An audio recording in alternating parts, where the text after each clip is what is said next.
She had 30 seconds to save a life, and they spent 28 of them escorting her out the door. The patient's blood pressure was dropping. The attending physician was still ordering a CT scan that would take 12 minutes they didn't have. And Evelyn Hart, the nurse who had caught it, who had known it in her gut before the monitors even blinked, was being walked through the ER by a security guard, while the woman behind curtain 4 quietly bled to death inside her own abdomen. Nobody stopped to ask why she looked so calm. Nobody thought to wonder what kind of person stays that steady when everything is falling apart. They were about to find out.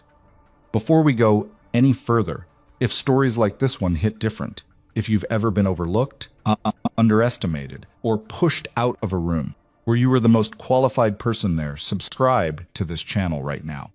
Hit that notification bell so you never miss what comes next, because the stories we tell here don't pull punches and they don't wrap up clean. Drop a like on this video and leave a comment telling me what city or country you're watching from. I want to see exactly how far this story has traveled. Now, let's go back to the night Evelyn Hart walked into Cascade Valley Regional Medical Center and changed everything inside it. The rain had been falling since 6 in the evening, and by the time the first ambulance rolled through the bay doors of Cascade Valley Regional Medical Center, the emergency department was already running at 114% capacity. That number lived on a whiteboard near the nurses' station. Someone had drawn a small frowning face next to it in red marker. Nobody knew who. Nobody had erased it either, because the number kept climbing and the face kept feeling accurate. Evelyn Hart noticed the whiteboard the way she noticed most things, briefly, completely, and without comment. She was 34 years old, 5'6" in compression socks, and she moved through a crowded trauma bay with the particular economy of someone who had learned, in another life entirely, that unnecessary motion cost time and time cost everything. Colleagues who'd worked alongside her for 2 years still couldn't fully read her. She laughed at things that weren't obviously jokes. She didn't flinch at things that were supposed to be alarming. She showed up early, stayed late, never complained about either, and had the maddening habit of being right about patients before the diagnostic imaging confirmed it. They assumed she was intuitive. They assumed it was some kind of nursing instinct, the accumulated pattern recognition of someone who'd spent years at bedsides. They weren't entirely wrong. They just didn't know where the instinct had come from, and Evelyn had never offered to explain it. What those colleagues didn't know, what almost nobody at Cascade Valley knew, was that Evelyn had spent 6 years in places where the difference between calm and panic wasn't philosophical.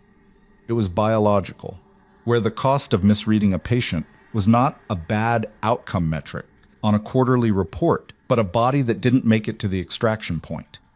She'd left that life behind, signed the papers, packed the duffel bag, traded the uniform for scrubs, and driven west until the landscape changed enough that she could pretend she had too.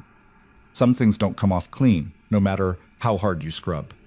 She was 5 hours into a 12-hour shift, managing a bay that held 3 patients simultaneously, a 61-year-old with chest pain, a teenager with a dislocated shoulder, and a woman in her 40s experiencing what was probably a panic attack and what might have been something cardiac when the ambulance brought in Lily Mercer. The girl was 19 years old, pale in the specific papery way that reads differently to a trained eye than ordinary fair skin, the color of someone whose peripheral circulation is quietly beginning to redirect resources toward the places that matter most. Dark circles that went deeper than tiredness. She'd been at a college party, one paramedic said. Fell down a flight of stairs, the other clarified, though his tone suggested some uncertainty about the details. The handoff vitals were brisk and matter-of-fact. Blood pressure 108/72, pulse 104, abdomen tender on palpation, no obvious external wounds beyond minor bruising on the left forearm, GCS 15. Lily was awake, alert, slightly embarrassed, and telling everyone within earshot that she was fine and didn't need to make a big deal out of this. Evelyn took the hand off and began her own assessment before the gurney had fully locked into position. "Hey, Lily." She kept her voice easy, unhurried.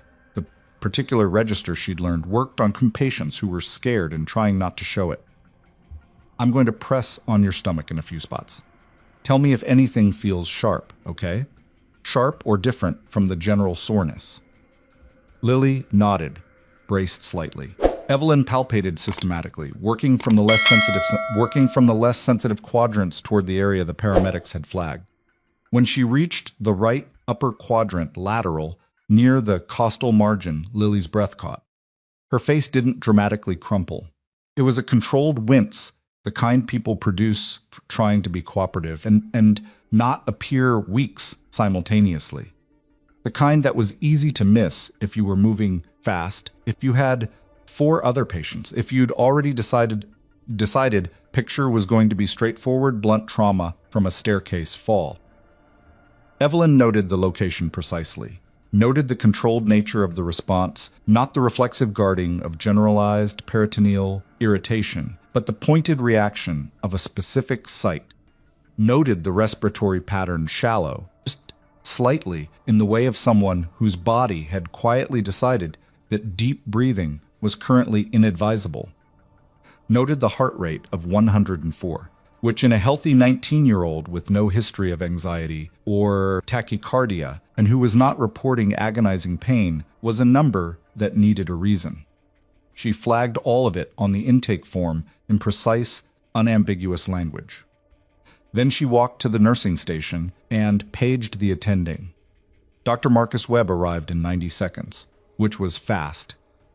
He spent approximately the same amount of time on his bedside assessment, which was not. He was 47, efficient, experienced in the way of physicians who had been right often enough to stop treating uncertainty as a default operating condition.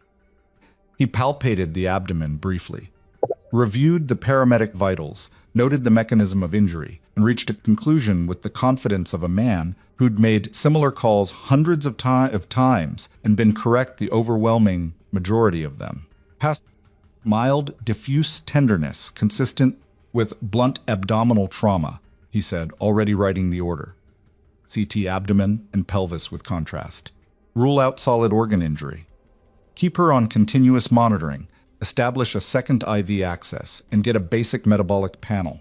He glanced at Lily with the calibrated reassurance of someone who delivered this same message enough times to have smoothed out all the rough edges. The scan will tell us exactly what we're looking at. You're in good hands. He was moving before Lily finished nodding. Evelyn spoke to his back. Her heart rate's been trending up since intake. It was 108 in the field. It's 104 now, but it hasn't settled the way you'd expect after pain management. She winced specifically on right upper quadrant palpation, not generalized. And her color Webb stopped, turned slowly. The CT will give us the complete picture. Nurse Hart.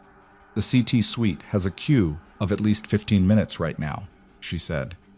Not combative flat. Informational. I've checked. If there's active hepatic or splenic involvement. I've reviewed the vitals. His voice had taken on a quality she recognized, not quite condescension, but the threshold just before it, the tone of a senior clinician who was deciding how much patience to extend. A CT is the clinically appropriate next step. If there are changes in her status, you'll page me. Yes, sir, she said it cleanly, without inflection. He walked away. She stood at the nursing station for a moment, looking at the board. Then she walked to the equipment alcove at the far end of the bay and checked the charge on the portable ultrasound unit parked against the wall. Full charge. Ready. The Mercer family arrived 11 minutes after Lily. Victor Mercer came through the ER entrance, the way men of significant money usually came into spaces that were designed for ordinary people, not rudely, exactly, but with the unthinking displacement of someone who had never had to consider whether they fit.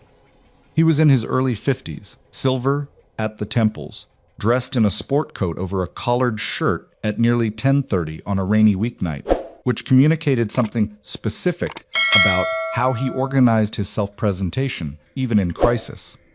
His wife Sandra moved slightly behind him, her face composed in the particular way of a woman who was genuinely terrified and had spent a lifetime learning not to let that show in her jaw. "Where is my daughter?" He said it to the first person he made eye contact with, which was the unit clerk, who pointed toward the trauma bay and began explaining the process. Victor was already walking. He pushed the curtain aside. Lily immediately tried to sit up straighter, a reflex she almost certainly didn't register, the automatic recalibration of a person in the presence of a parent who expected a certain kind of composure. "I'm fine, Dad. Seriously, you don't look fine." His eyes moved around the space, the monitor, the IV line, the patient call button, the notable absence of a physician at the bedside. His jaw set. "Who's managing her care?" "Dr. Webb is the attending," Evelyn said from the workstation where she was documenting. "He's assessed her and ordered imaging." Victor looked at her with the quick evaluating scan of someone accustomed to assessing staff. "When does imaging happen?" "There's a current wait in the CT suite. Likely 15 to 20 minutes. The expression that crossed his face wasn't quite anger. It was the prior state to anger, the state of a man who has decided that an outcome is unacceptable and is now calculating the most efficient path to changing it. "That's not acceptable. I want Dr. Webb here. I'm happy to let him know you'd like to speak. I'm not asking you to pass a message." He pulled out his phone, glanced at it, pocketed it again. Mercer Biomedical has a significant equipment relationship with this facility. I know Richard Sloan directly, and I will use that relationship if I need to. I'd prefer not to, so please get the doctor. Evelyn picked up the phone. She paged Webb. She also, after hanging up, walked to the equipment alcove, pulled on a fresh pair of gloves, and wheeled the portable ultrasound unit toward Lily's bay. She positioned the machine with the screen angled slightly away from the main corridor. It wasn't deception. It was the practical geometry of performing a bedside procedure in a busy ER. She confirmed with Lily, applied gel, pressed the probe to the right upper quadrant, and started scanning. The image resolved on the screen in the first 3 seconds. Morrison's pouch, the anatomic space between the liver and the right kidney. In a healthy patient with no intraperitoneal bleeding, it appeared as a uniform gray. What Evelyn was looking at was not uniform gray. There was a dark stripe, anechoic, sharp, margined, unmistakable, sitting in that space with the quiet certainty of something that had been accumulating for a while. Free fluid. Blood, almost certainly, given the mechanism of injury and the clinical picture. Lily Mercer was bleeding inside her abdomen. Not dramatically. Not the kind of catastrophic hemorrhage that crashes a patient in minutes and announces itself on every monitor simultaneously. The slow kind. The kind that sits in the peritoneal cavity and accumulates while the body compensates, tightening the peripheral vessels, increasing the heart rate, redirecting resources, buying time with its own reserves until those reserves run out. Until the blood pressure that had been hovering at 108 systolic finally, suddenly, drops to a number that means they've lost the window. Evelyn's had seen this before. She knew the timeline. She knew what the end of that timeline looked like. She capped the probe, wiped the gel from Lily's skin with practiced efficiency. Said, "You're doing great. Just hold still for 1 more second," in a voice that gave Lily nothing to be alarmed about. Then she straightened up and walked directly to the nursing station and picked up the phone to the OR charge desk. "This is Hart in the trauma bay. I need to put OR on notice for a potential emergent case, suspected intraperitoneal hemorrhage, fast positive in Morrison's pouch, right upper quadrant. Attending has CT ordered, but clinical picture is changing. I want the team aware." There was a brief pause on the other end. "Who's the attending of record?" "Webb. He hasn't reviewed the ultrasound findings yet." Another pause. The charge nurse on the other end was doing the math a staff nurse calling OR directly ahead of an attending's order was unusual. The clinical picture being described was not. Understood. I'll keep the team on standby. Evelyn hung up, turned around. Dr. Marcus Webb was standing 6 feet away, still in his coat, with the expression of a man who had just processed something he didn't like. Behind him, Richard Sloane had materialized from the direction of the elevators with the arrival of someone who'd received a specific phone calls and had decided to come down in person rather than handle it remotely. Sloane was 58, institutionally careful, with the manner of a man who'd spent enough years managing both medical staff and donor relationships that he'd become fluent in the particular diplomacy of never quite taking a side while consistently producing the outcome the money preferred. And 2 feet behind Sloane was Victor Mercer, Nurse Hart. Webb's voice was controlled, low. Did you perform a bedside ultrasound on my patient? I performed a fast assessment using the portable unit minute. That is a physician-directed imaging procedure in this department. You don't have independent standing to. She has free fluid in Morrison's pouch. Evelyn said it without raising her voice. The stripe is clear. She's bleeding, Dr. Webb. Right upper quadrant, likely hepatic involvement. The heart rate trend supports it. If we wait for the CTQ minus, my clinical judgment, Webb said, and each word landed with separate deliberate weight, is that CT imaging is the appropriate next step. My judgment, not yours. With respect, Nurse Hart, Sloane stepped forward. He had the practiced, almost apologetic tone of someone delivering an unpleasant administrative necessity. I understand you're advocating for your patient, and that's to your credit. But Dr. Webb has made a clinical determination, and you've now performed an unsanctioned procedure on a patient under his care. He glanced briefly at Victor.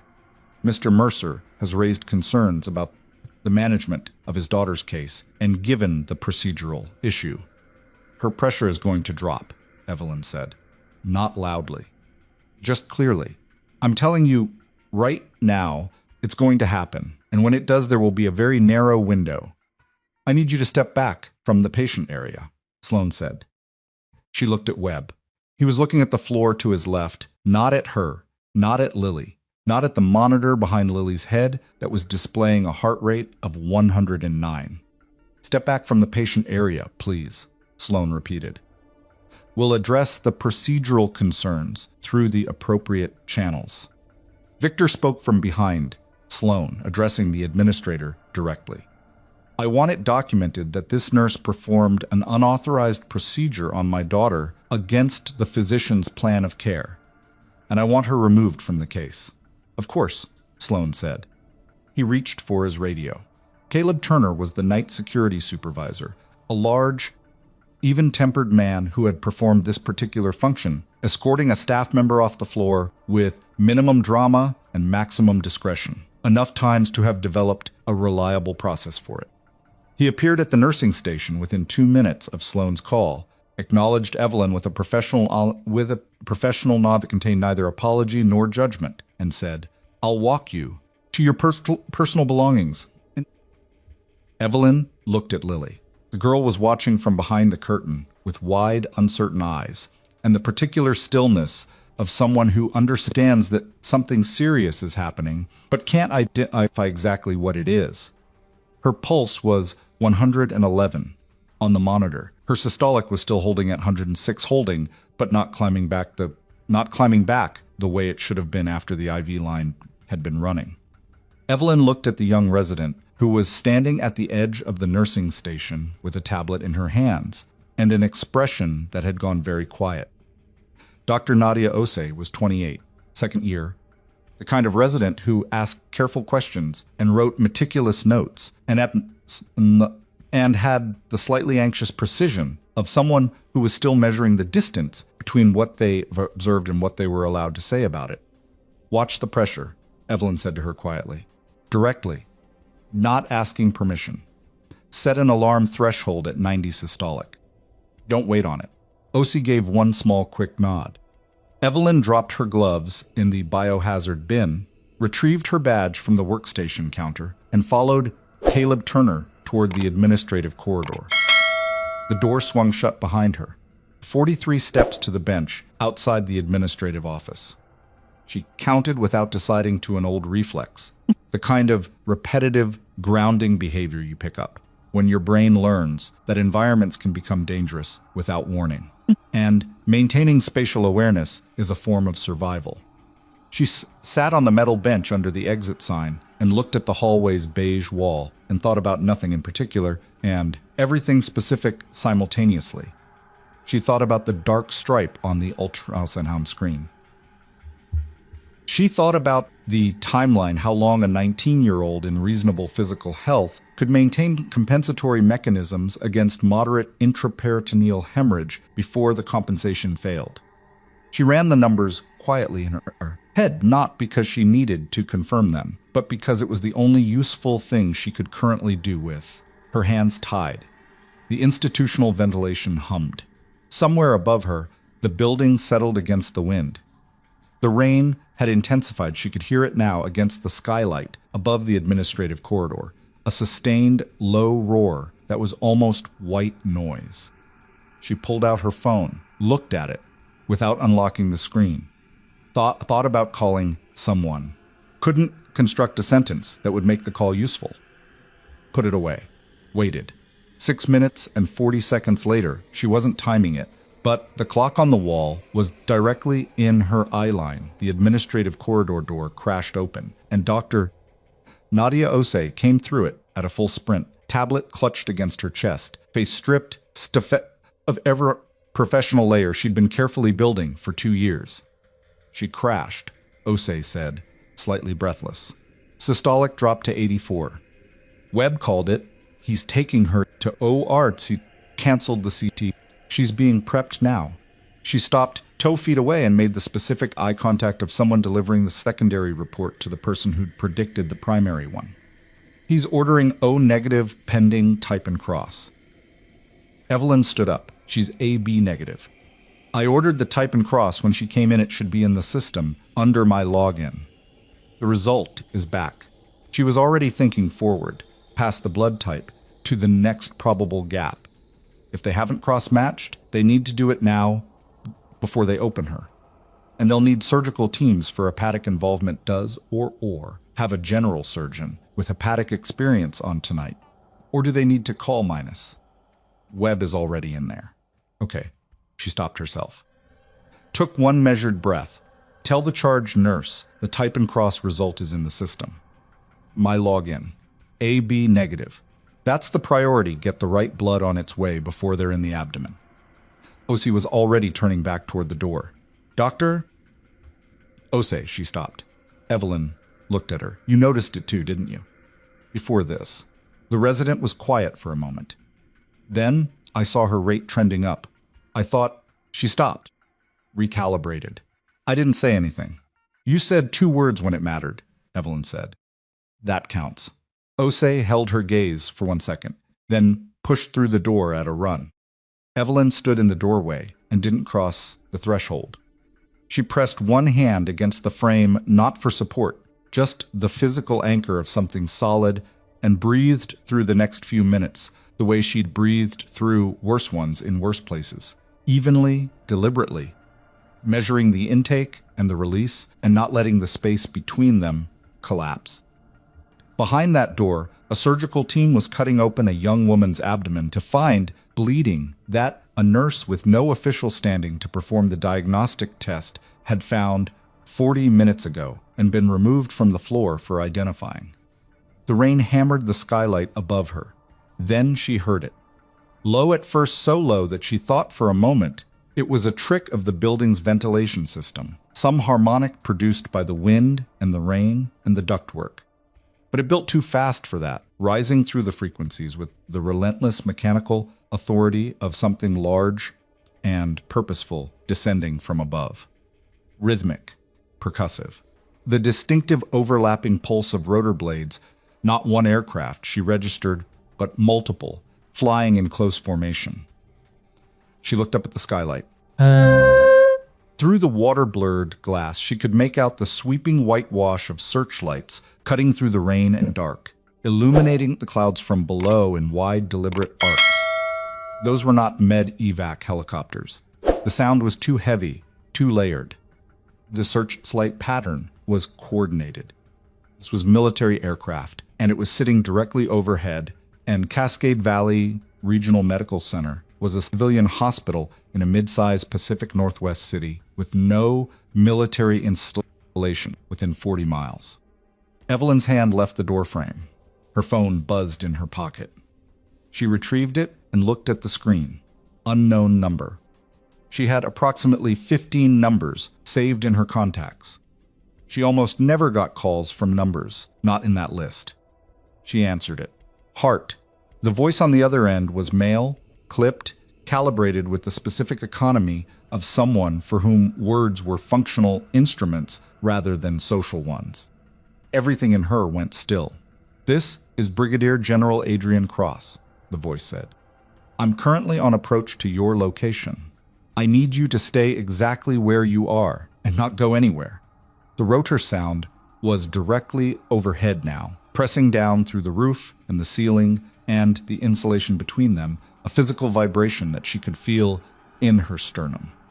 Evelyn looked up at the skylight, looked at her phone, looked at the administrative corridor door with its small square of reinforced glass, behind which the entirety of Cascade Valley Regional was right now either operating on a girl she'd spent 2 hours fighting for, or finishing the paperwork for why she'd been removed.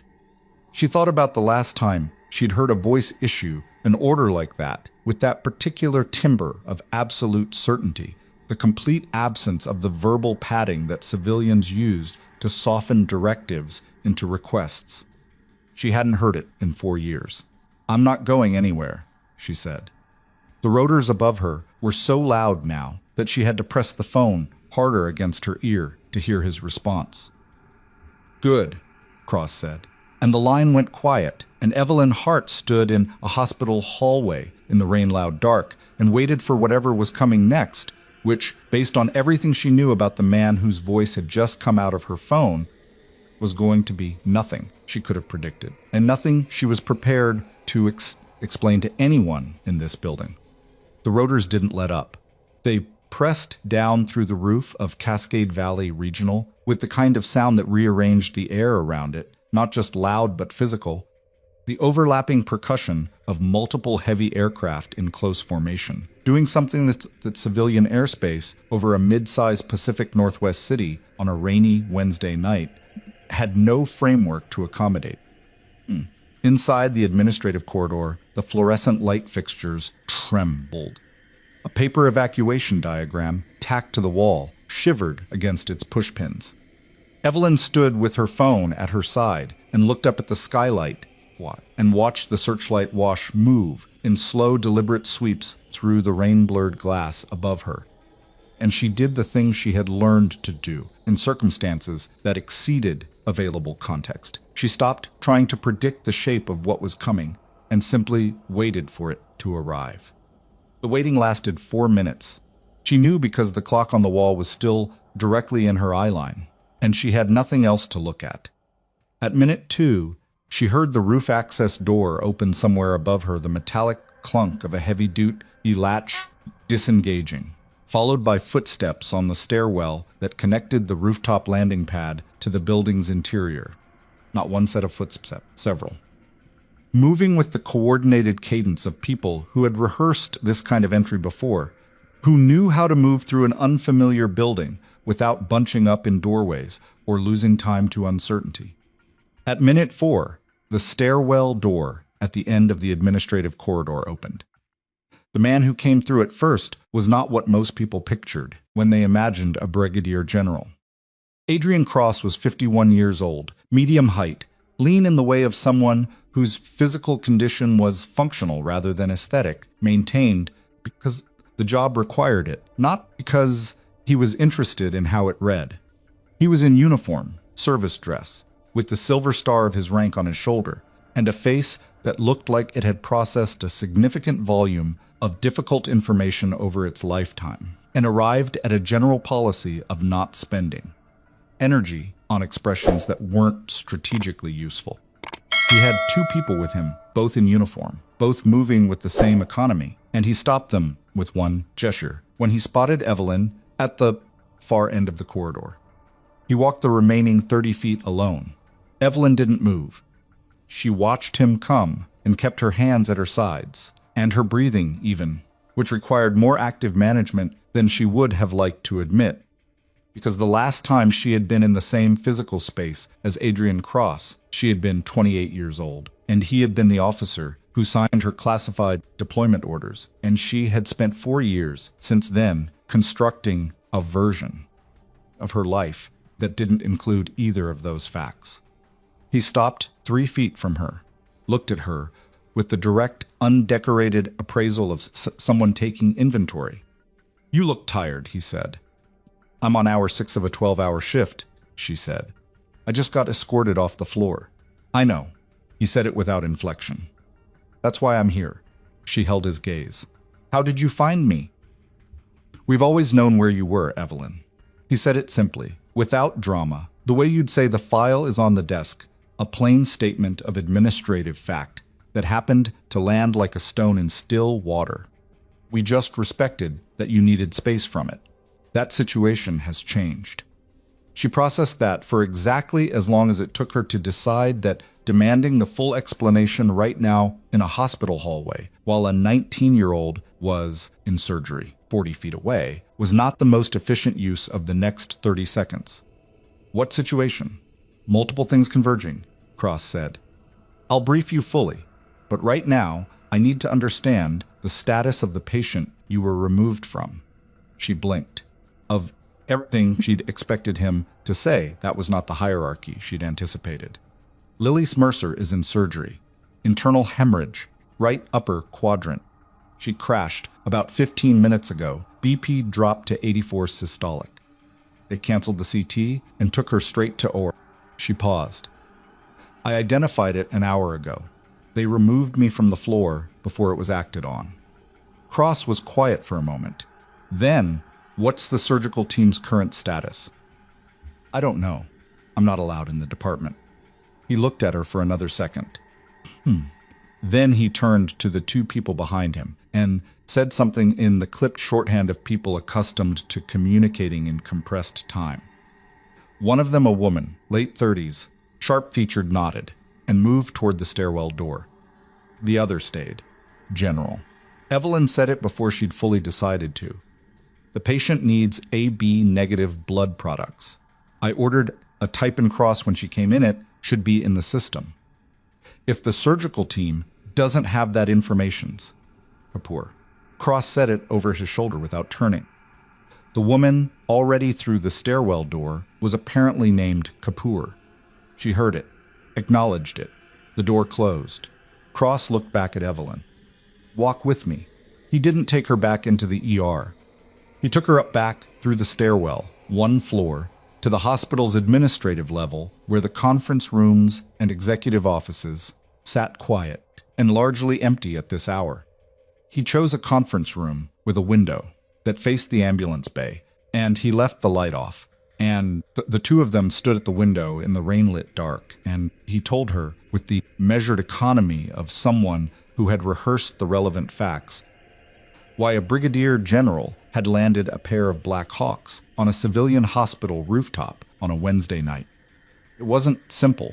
It was the kind of story that required context. She'd thought she'd left behind names she hadn't heard in 4 years, an investigation that had apparently been running for 18 months, a thread that had come, unexpectedly, to a point of convergence that involved a civilian hospital in Portland and a nurse who'd spent 2 years pretending she'd never done anything more complicated than manage an IV line. She listened without interrupting. That was also an old habit. When he finished, the silence lasted a few seconds. "You need me for the investigation," she said. "We need what you know," Cross said. "And we need it documented in a way that will survive legal scrutiny. That requires your voluntary cooperation and your presence.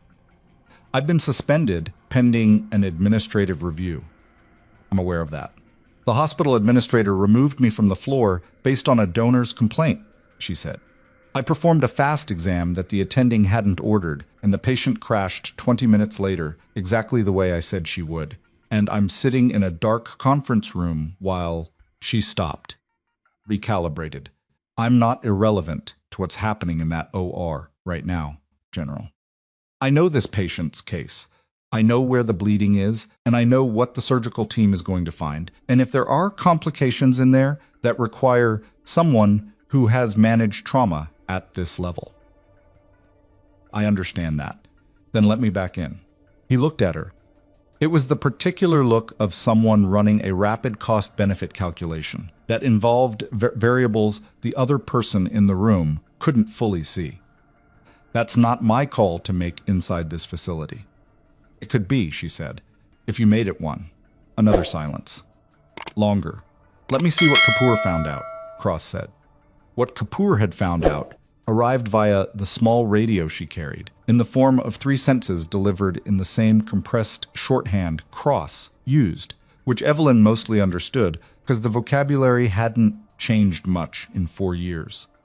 The surgical team had the type and cross information.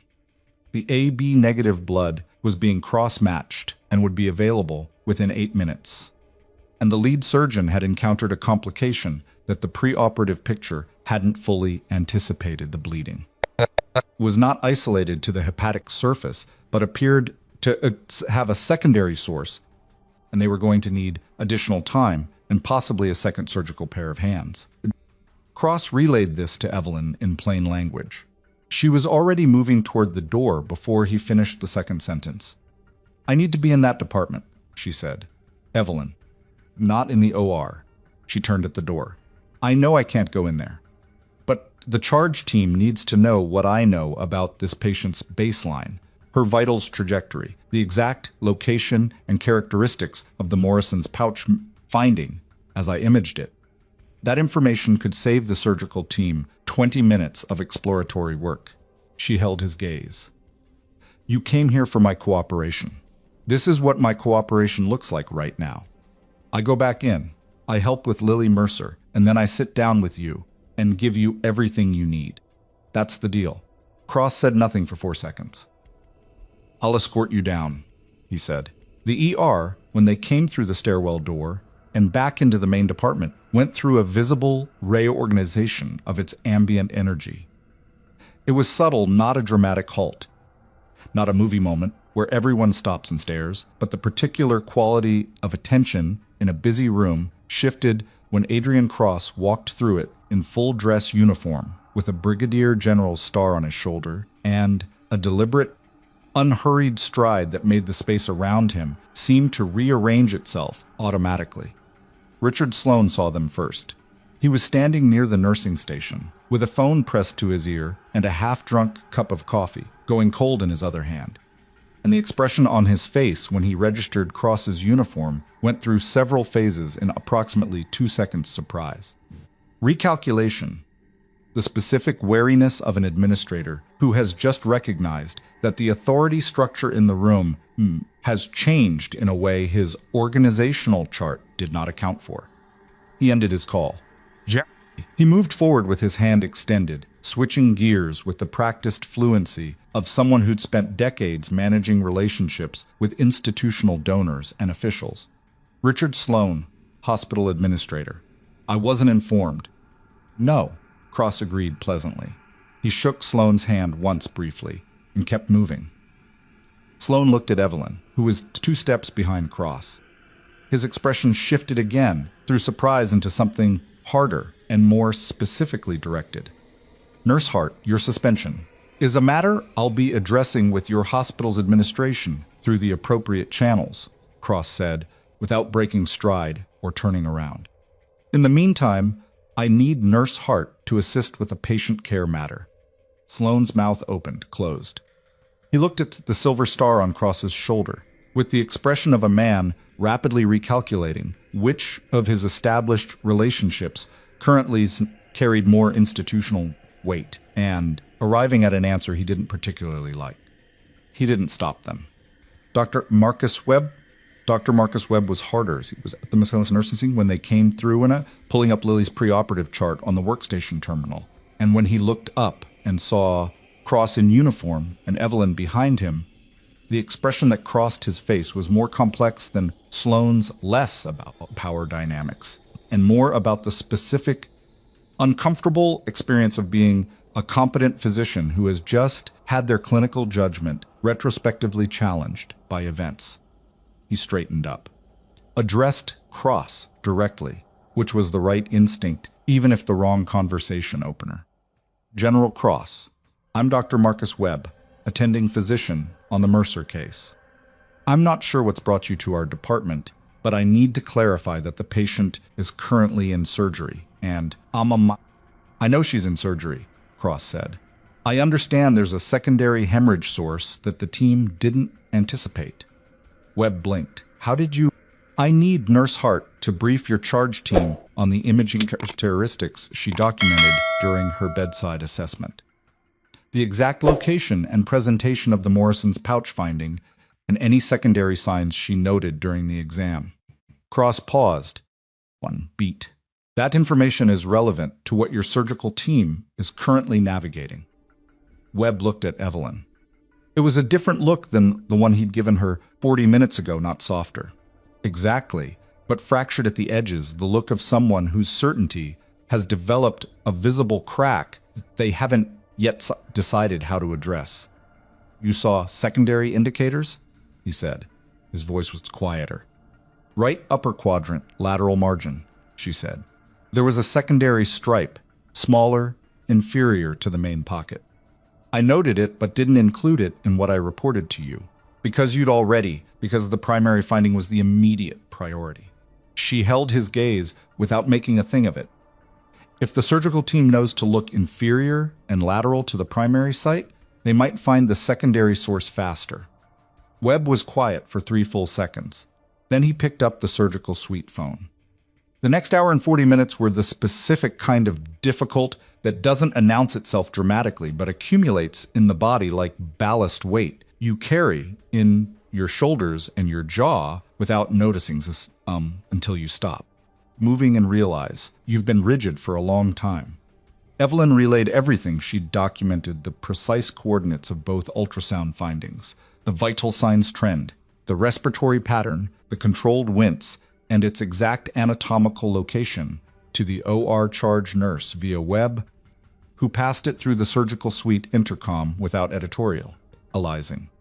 She didn't know if it helped. She wouldn't know for a while. The OR was sealed, and the surgery was ongoing, and all she could do was stand at the nursing station with a cup of coffee that doctor. OC had quietly materialized for her and wait. Cross stayed in the department. He'd taken a position near the far wall, out of the active flow of staff traffic, and he watched the room with the patient, comprehensive attention of someone who spent his professional life reading environments. His 2 team members had positioned themselves similarly, not obtrusive, not idle, just present. Victor Mercer had been directed to the surgical waiting area on the 3rd floor. He'd gone without the resistance Evelyn might have expected, which suggested that the arrival of a uniformed general asking questions had recalibrated something in his understanding of the evening's events. Sandra Mercer had gone with him, one hand wrapped tight around her husband's forearm. At the 40-minute mark, Sloane appeared again. He'd been making calls she could tell from the slightly elevated color in his face, and the way he was holding his phone like a prop. He wasn't sure what to do with. He approached Cross with the careful, deferential posture of someone who has just spent 30 minutes talking to people above his pay grade, and emerged from those conversations with a revised set of priorities. General Cross. He kept his voice low, professional. I've spoken with our hospital board chair. We'd like to understand the nature of your interest in this case, and we want to be fully cooperative. That's good, Cross said. Regarding Nurse Hart's suspension, I want to be clear that the decision was made in the context of a procedural concern, not a judgment about the quality of her clinical instincts. He paused. Given the circumstances, we're prepared to table the suspension, pending a full review. I'd recommend doing more than tabling it, Cross said. Not unkindly. Just matter-of-factly, the way someone points out a math error. Sloan absorbed that, nodded once, walked away with his phone already rising toward his ear again. Evelyn watched him go. She was aware of Dr. Osi standing 3 feet to her left, charting at the workstation, with the focused attention of someone who is listening to everything while appearing to pay attention to nothing. Osi had been doing that for the past hour, staying close without being obvious about it, contributing quiet, useful things like the coffee and a printed copy of Lily's Vitals trend that nobody had asked for and several people had found necessary. You put the type and cross order in when she first came in, Osi said, not looking up from the chart. Before Webb assessed her. Before any of this. Standard practice with blunt abdominal trauma and a trending heart rate, Evelyn said. It's not standard practice, Osi said quietly. Not in this department. Most attendings order it after imaging confirms. She paused. Webb would have ordered it after the CT, which she never got. Evelyn didn't say anything. Where did you train? Osi said. She said it carefully, in the specific way of someone who already suspects the answer is more complicated than the questionist implies. Multiple places, Evelyn said. Osi looked at her then. A direct, assessing look that was more mature than her age. It suggested the look of someone who had spent 2 years watching people navigate institutional systems and had developed a fairly precise instrument for distinguishing between competence and performance. The general knows you, she said. He came here specifically for you. Yes. There's more to your history than the nursing record shows. Yes, Evelyn said again. Simple. Not an invitation. Not a deflection. Just a confirmation. Osi held her gaze for a moment, then looked back at her chart. Okay, she said. Just that. Like a door closing politely on a room she decided not to enter. Evelyn almost liked her for it. At the 80-minute mark, the surgical suite intercom crackled, and the charge nurse's voice came through with the flat, professionally neutral effect that experienced OR staff used for all communications, regardless of content. The primary hemorrhage had been controlled, the secondary source had been identified and addressed, and the patient was being closed. The room didn't erupt. It wasn't that kind of department, and this wasn't that kind of staff.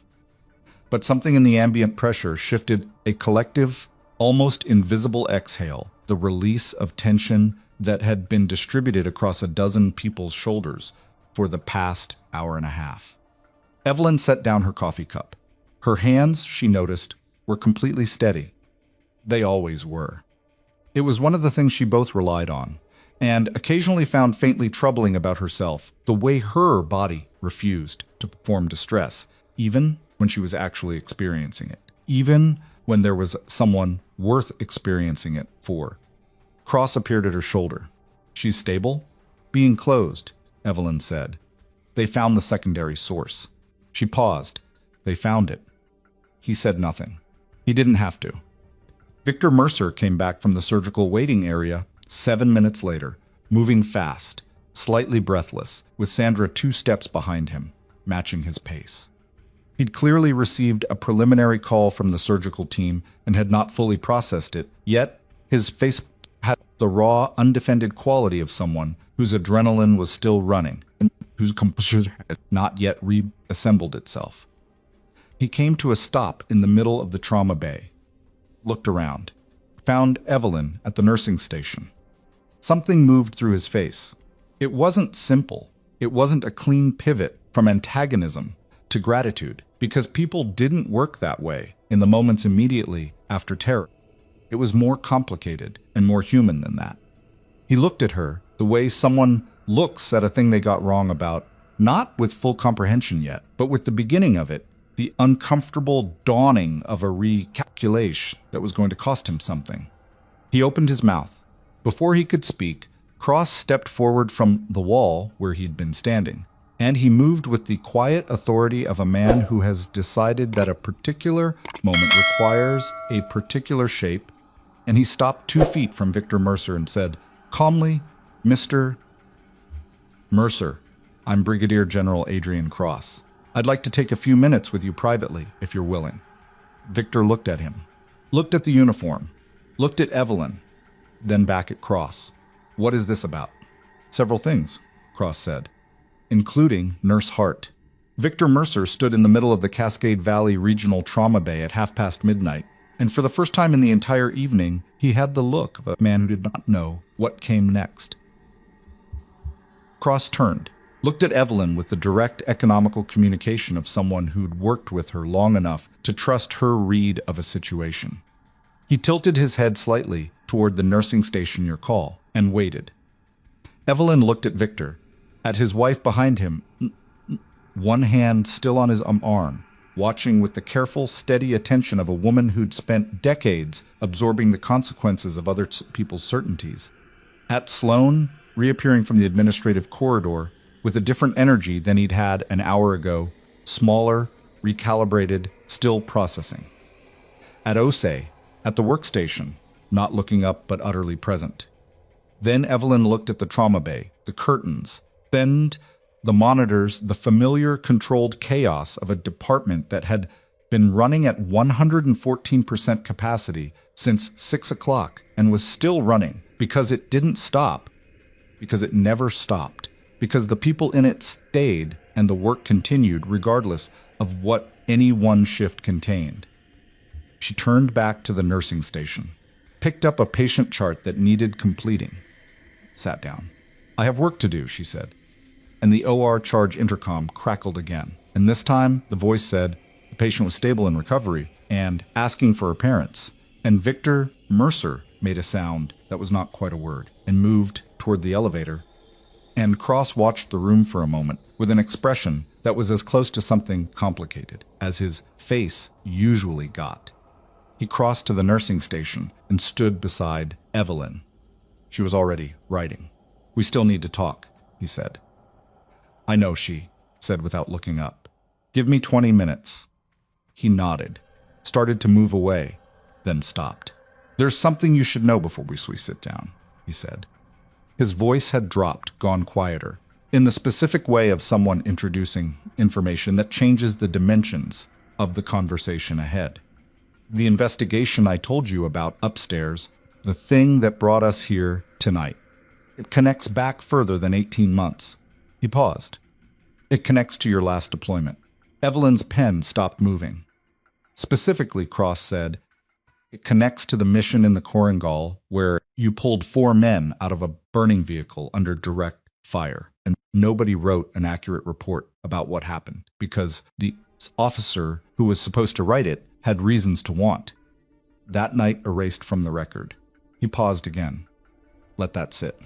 Those reasons are now relevant to a federal investigation. And the officer in question has spent the past 2 years moving significant sums of money through a network of civilian medical institutions." He held her gaze. "One of which is this hospital." The trauma bay continued around them, monitors beeping, staff moving, the ordinary machinery of emergency medicine that didn't pause for anything. Evelyn looked at the chart in front of her, at her own handwriting, steady and precise on the page. At the name at the top of the chart, not Lily Mercer, a different patient, the 61-year-old from Bay 1 who still needed his discharge paperwork. She looked up at Cross. "Richard Sloan," she said. Cross said nothing, but the answer was in the shape of his silence. The words sat in the air between them like something with mass. Sloan. Evelyn didn't say it again. She didn't need to. Cross had given her the shape of it, and her brain was already filling in the architecture, the pieces that hadn't fit assembling themselves into a structure that was ugly and coherent, and, now that she was looking at it directly, not entirely surprising. The way Sloan had arrived so fast after Victor Mercer's complaint. The way he'd moved not like an administrator responding to a procedural concern, but like a man executing a prepared response. The way he'd looked at her, not with bureaucratic irritation, but with something that had more calculation in it than she'd credited at the time. She set down her pen. "Tell me the specific connection," she said. "Not the overview, the mechanism." Cross glanced once at the room around them, the staff at their stations, the controlled movement of a department still running its midnight shift, and made a small decision. He pulled the chair next to hers and sat down, which was not something she'd ever seen Adrian Cross do in a subordinate's workspace in her entire time serving under him. It was the gesture of a man who had decided this conversation required a different register than the one he'd been using. Sloan has been administrator here for 6 years, he said, keeping his voice below the ambient department noise. 4 years ago, he was recruited into a network that was funneling money through hospital administrative structures, procurement fraud. Mostly inflated vendor contracts, kickbacks laundered through equipment donation programs. It ran through 8 institutions across 3 states. He paused. The officer I mentioned, the one with reasons to erase your last deployment from the record, he built the network. Sloan was a mid-level node. Useful because he had existing relationships with major medical equipment donors. Evelyn was looking at the wall across from her, not at Cross. Mercer Biomedical, she said. Victor Mercer has no knowledge of it, Cross said. He's been investigated. His company's equipment donation relationship with this hospital is legitimate. Sloan used the existing relationship as cover. Mercer didn't know what his name was being attached to on the back end. So when Victor threatened to call Sloan, he was unknowingly threatening to call the man who had active reasons to want me and my team as far from this hospital as possible tonight. Cross let that settle for a second. When my team's surveillance flagged unusual activity in this building earlier this evening, specifically an access pattern in the hospital's financial system that suggested Sloan was moving to cover records, we accelerated our timeline. I was already in the air when you got removed from the floor. Evelyn turned and looked at him directly. You knew I was here. Working here? Yes. You've known for 2 years. Yes. She held that. It should have produced anger, and it did, somewhere beneath the surface, the low, dense anger of someone who'd been watched without knowing it, who'd built a privacy out of silence and distance, and discovered it was more permeable than she'd understood. But the anger was under several other things right now, and it would have to wait. The officer, she said, the one from the Chronicles. Cross's jaw moved once. Colonel Darren Voss, currently stationed at Fort Lewis.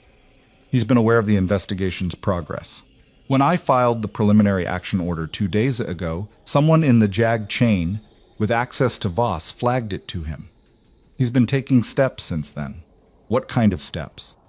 The kind that involve attempting to access and delete the field reports from your last 3 deployments. Cross's voice stayed even, but something in it had gone harder, including the after-action from the Chronicles, which is why your cooperation and your testimony aren't just useful to us, Evelyn. They're the linchpin. You were there. You're the primary witness to what Voss did and didn't do that night, and you're the reason 4 men came home instead of none. She was quiet for a moment. The department moved around her, a nurse pushing a medication cart, the soft electronic percussion of monitors, someone 2 bays over asking for a blanket in a tired voice. He knows I'm here, she said. Not a question. He knows my team moved on Cascade Valley tonight. Yes. He doesn't know the specific nature of your involvement in the Mercer case. Cross paused, but he will. These things don't stay contained. Evelyn looked at the chart in front of her. The discharge paperwork for the 61-year-old in Bay 1, half completed, her own handwriting filling in the fields with the ordinary, careful language of a nurse doing her job on a night shift. She looked at it for a long time. Then she picked up the pen and finished the form. 20 minutes, she said. I told you 20 minutes. Cross stood up, said nothing else. Returned to his position near the wall. She used 18 of the 20 minutes. She finished the discharge paperwork, completed the medication reconciliation for 2 other patients, handed off a pending lab result to the night charge nurse, and spent the last 4 minutes in the break room with cold water from the tap and the particular quality of silence that exists in hospital break rooms at midnight. The fluorescent lit exhaustion of a space where people come to stop performing for a few minutes before going back out to perform again. She looked at herself in the mirror above the sink. She looked like someone who'd been awake for 18 hours and told to leave a room and then allowed back in and handed a grenade. She looked specifically like herself, the version that had existed in this city for 2 years, in these scrubs, with this badge, in this careful, ordinary constructed life. And she was aware, looking at herself, that something about that version's architecture was currently under significant structural pressure. She dried her hands, went back out. Cross was waiting near the exit from the administrative corridor, and she followed him up to the conference room on the second floor, where Major Kapoor had set up a laptop and a portable document scanner and 2 cups of coffee that were significantly better than the break room machine produced, which told Evelyn that Kapoor had located the physician's lounge. She sat down across from Cross and Kapoor, and she started talking. What she told them took 47 minutes, and it was not organized or linear because memory doesn't work that way when the events being recalled were the kind that embedded themselves in the body rather than the narrative mind. She told them about the valley and the vehicle and the specific quality of light that night, blue-gray, pre-dawn of visibility, the kind of was just enough to make you think you could see and not quite enough to confirm it. She told them what Voss had ordered and what he hadn't ordered and what she'd done when the gap between those 2 things produced a burning vehicle with 4 people in it and no extraction in motion. She told them what she'd said to Voss afterward and what he'd said back, in the specific words which she remembered with the perfect recall of someone who had replayed them enough times to wear grooves in the remembering. Kapoor typed. The laptop recorded. Cross listened with his arms on the table and his face doing the thing it did when he was processing maximum information perfectly still, eyes tracking. When she finished, the room was quiet for a moment. You never filed a formal complaint, Kapoor said. It wasn't an accusation. It was a question with a specific shape. I filed a verbal report with my direct superior, Evelyn said. Who was Voss's classmate from the academy? I was told the after-action report was accurate and my recollection of events was stress-influenced. She paused. I was 28. I'd been in country for 9 months. When a colonel and a major tell a specialist that her memory is stress-influenced, the institutional weight of that is. She stopped. Adjusted. I left at the end of my service term. That was my formal complaint. Kapoor looked at Cross. Cross looked at Evelyn. We have 2 of the 4 men you pulled out that night, he said. Staff Sergeant Reyes and Specialist Dunbar. They've given statements. They corroborate everything you've just told us. He paused. We needed yours to establish the command failure, specifically. Voss's decision to not order extraction that has to come from a witness with officer proximity to the command chain, and in the chaos of that night, you were the closest. I wasn't an officer. You were functioning as a de facto trauma team lead, and Voss was directing you. That puts you in the command proximity required. He held her gaze. It's enough, Evelyn. Combined with Reyes and Dunbar and the financial records we've built against Sloan's network, it's enough to move. She processed this. The 47 minutes of talking had left her feeling, scraped out in a specific way, not emotional, exactly, but structurally lighter, as if something she'd been carrying in a particular configuration for 4 years had been rearranged. What happens to Sloan? She said. He'll be arrested before morning, Kapoor said. We have a federal warrant. We've been waiting for the testimony to complete the file. Evelyn nodded once, then stood up. I need to go check on my patient. Lily Mercer was in the post-surgical recovery unit on the 4th floor, which Evelyn technically had no current authorization to access. Given the status of her suspension, which technically had been tabled but not formally lifted, which meant that her presence on the 4th floor at 1:40 in the morning was a procedural gray area that she chose to navigate by moving through it quickly and with confidence, because in her experience, it's the single most effective way to go somewhere you weren't supposed to be, was to walk like you'd already been authorized. The recovery unit was dim and quiet, monitoring equipment, providing its usual soft rhythmic commentary on the state of the bodies in its care. Lily was in Bay 3, semi-reclined, an IV still running into her left arm. Her color better, genuinely better, the warm undertone of adequate perfusion, replacing the papery pallor that had alarmed Evelyn 5 hours ago. Sandra Mercer was in the chair beside her, one hand over her daughter's. Victor was standing near the window, the sect, looking at the city lights in the rain. He heard her come in and turned before she could decide whether to announce herself. So, for a moment, he just looked at her. The composure that was so much a part of his self-presentation had not fully reassembled since fully reassembles whatever Adrian Cross had said to him downstairs. And in its absence, his face was doing things that were less controlled and more legible, a complicated, slightly weathered mix of relief and guilt, and the specific discomfort of a powerful man arriving at an unwelcome conclusion about himself. "How is she?" Evelyn asked, directing the question to Sandra as much as Victor. "Stable," Sandra said. Her voice was rough with the particular residue of several hours of very controlled terror. The surgeon said he said another 30 or 40 minutes without the intervention. And she stopped, pressed her lips together. "She's stable." Evelyn nodded. Moved to check the monitor readings, she couldn't help it. It was reflexive, her eyes going to the numbers, the way other people's eyes went to exits.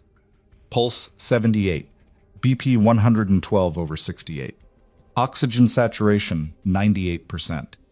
Good numbers, real numbers, not the provisional holding pattern numbers of someone's still compensating.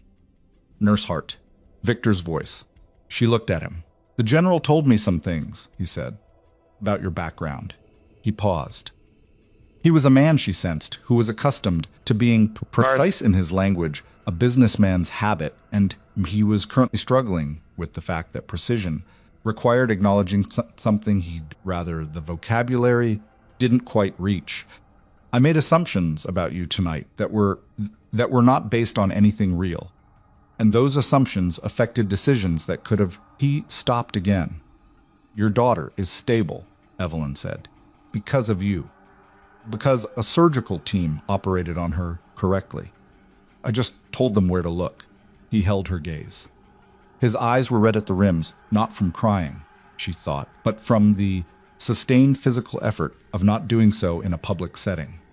"That's not all you did," he said. "And you know it." She didn't argue with him. She also didn't let him off the hook. Exactly, didn't offer the absolution of "it's fine" or "you couldn't have known," because he could have known, and it wasn't entirely fine. And the pretense of either would have cost something she wasn't willing to spend. She just looked at him steadily and said, "She's going to need about 6 weeks of recovery. The surgical team will give you the specifics." Victor nodded. Swallowed. Is there anything I can do?" It was a genuine question. She could hear the genuine in it, the slightly raw, unpolished quality of someone asking something real rather than performing the off. "Sleep," she said. "She'll want her parents here when she wakes up fully." She looked at Lily, still sedated, her chest rising and falling with the slow, steady rhythm of someone deeply, safely unconscious. She was very brave tonight. She didn't complain when she should have been in significant pain. Sandra made a small sound. Evelyn left them there.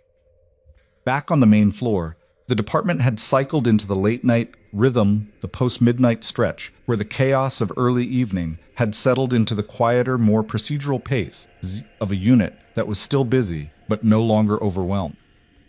The whiteboard by the nursing station still showed 109% capacity.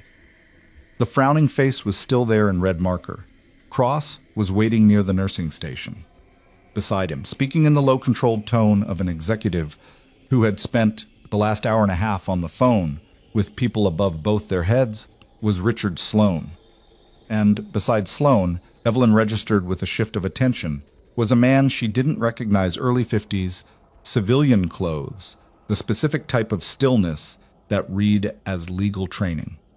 Not a physician, not a hospital administrator. not a person you wanted to see standing next to your hospital administrator at 2 in the morning. She registered this and kept walking toward the nursing station, and Cross saw her coming and said something brief to Sloane.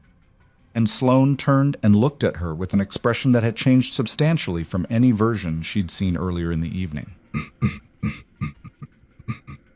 The careful managed quality was still there. It was apparently structural to the man, but underneath it something had gone tight and fractured in a way that reminded her of the faces of people who'd received news they already knew was coming but had hoped would take longer to arrive.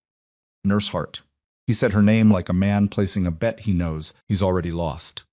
She stopped, waited. "This is Daniel Worth," he said, indicating the man beside him. "He's representing the hospital's board as of..." He glanced at his phone. "As of 40 minutes ago, the board has voted to formally lift your suspension, with full back pay for the hours suspended, and to initiate a review of the procedural decisions made this evening." Evelyn looked at Worth. A review of which procedural decisions? Worth had the careful, measured delivery of a man who'd spent his career being precise about liability. The decision to restrict your access to the patient area while an active clinical situation was developing. The board has concerns about whether that decision was made on clinical grounds or... He paused with lawyerly precision. "Other grounds. The complaint came from a donor," Evelyn said. "That's one of the things the review will examine." She looked at Sloane. He held her gaze for exactly as long as self-discipline required, then looked at a point slightly past her shoulder. His jaw was working in the very small, barely perceptible way of someone grinding their teeth without knowing they're doing it. "Your access is fully restored," Worth said. "Effective immediately." She nodded once, picked up the chart she'd come back to the nursing station to retrieve. Started reading through it. Cross appeared at her elbow within 30 seconds, which was fast even for him. "Worth is the board's outside counsel," he said quietly. "He received a call from our team's legal division at 1:15. He drove from home, I figured. Sloane has retained his own attorney. He's been informed that federal agents will be at his home at 6A. M. Cross paused. He knows enough about what's coming to know that the hospital's review of tonight's events is the least of his problems. Evelyn flipped to the next page of the chart. "Does he know what the charges are?" "His attorney does. He will by morning." She was quiet for a moment, reading. Then, the network, the 8 hospitals, the money that moved through them. She looked up. Where did it go?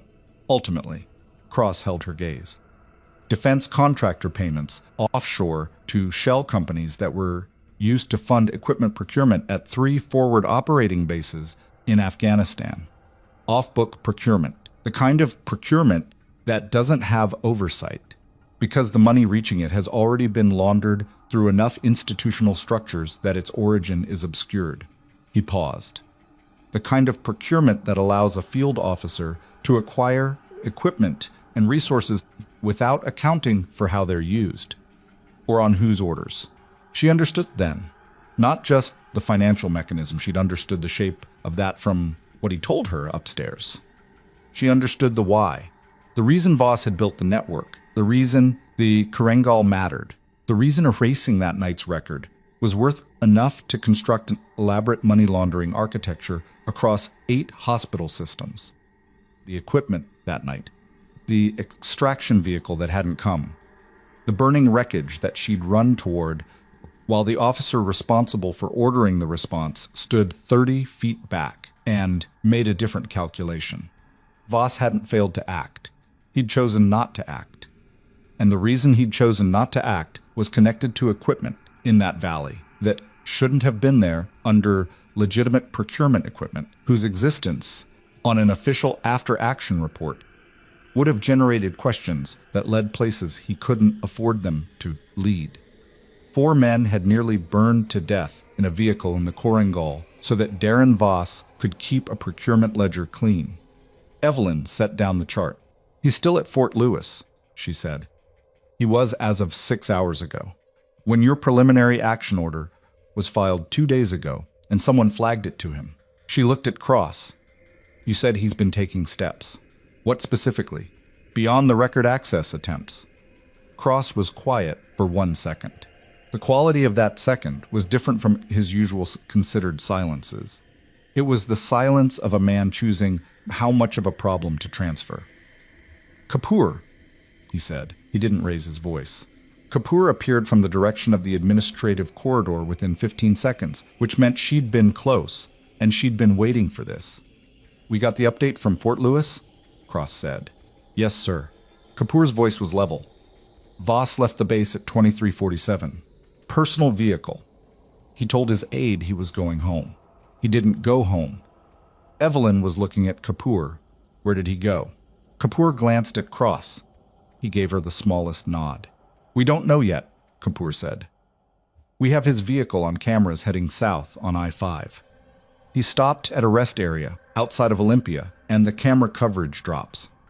We have a bolo out, but she paused. He had a 4-hour head start before we knew he'd moved. I-5 south, Olympia. The geography arranged itself in Evelyn's mind with the automatic spatial awareness of someone who'd spent years needing to know where things were relative to each other. Olympia was 90 miles from Portland.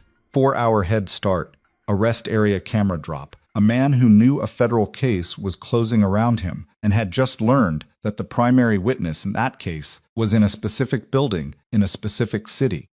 She looked at the clock on the wall. 2:17 A. He's coming here, she said. Cross didn't say I don't think so, or we can't be sure of that, he said. Kapoor, get a unit on the building perimeter.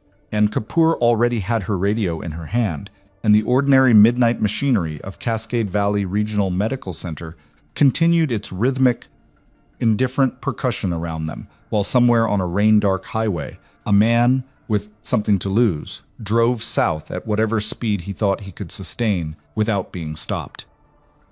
Evelyn looked at the ER entrance, the sliding glass doors, automatic, opening and closing, with the steady rhythm of a department that didn't stop for anything. She looked at the clock, 2:18. Kapoor had 3 people on the building perimeter inside of 4 minutes. Evelyn knew this because she counted not deliberately, not out of anxiety, but because her brain had apparently decided that the most useful thing it could do with the next 4 minutes was maintain a running operational tally. 1 unit at the ambulance bay entrance, 1 at the main hospital lobby on the north side, 1 at the parking structure access point that connected to the administrative wing. Cross's people, all of them, moving with the practiced efficiency of a team that had rehearsed exactly this kind of rapid perimeter establishment and didn't need to discuss the geometry of it out loud. The ER entrance remained open. It had to. You couldn't lock a functioning emergency department at 2 in the morning because a federal fugitive might be driving south on I-5. People were still coming in through those sliding doors, a man with his hand wrapped in a bloody dish towel, an elderly woman in a wheelchair being pushed by a younger man who looked like he hadn't slept in 2 days. His questions, a paramedic crew with a new intake already rattling off vitals at the bay entrance. The department didn't stop. It never stopped. And anything that happened inside it tonight would happen inside a room full of patients and staff who had nothing to do with Darren Voss or dead record deployments or Mamun's money laundered through procurement networks across 3 states. Evelyn understood this problem without being asked to understand it. She walked to Cross, who was on his radio near the administrative corridor entrance. He registered her approach and held up 1 finger 60 seconds, and she waited. And when he finished the radio exchange, he turned to her with the expression of someone managing more variables than they're comfortable advertising. What's his most likely objective? She said. Not a question.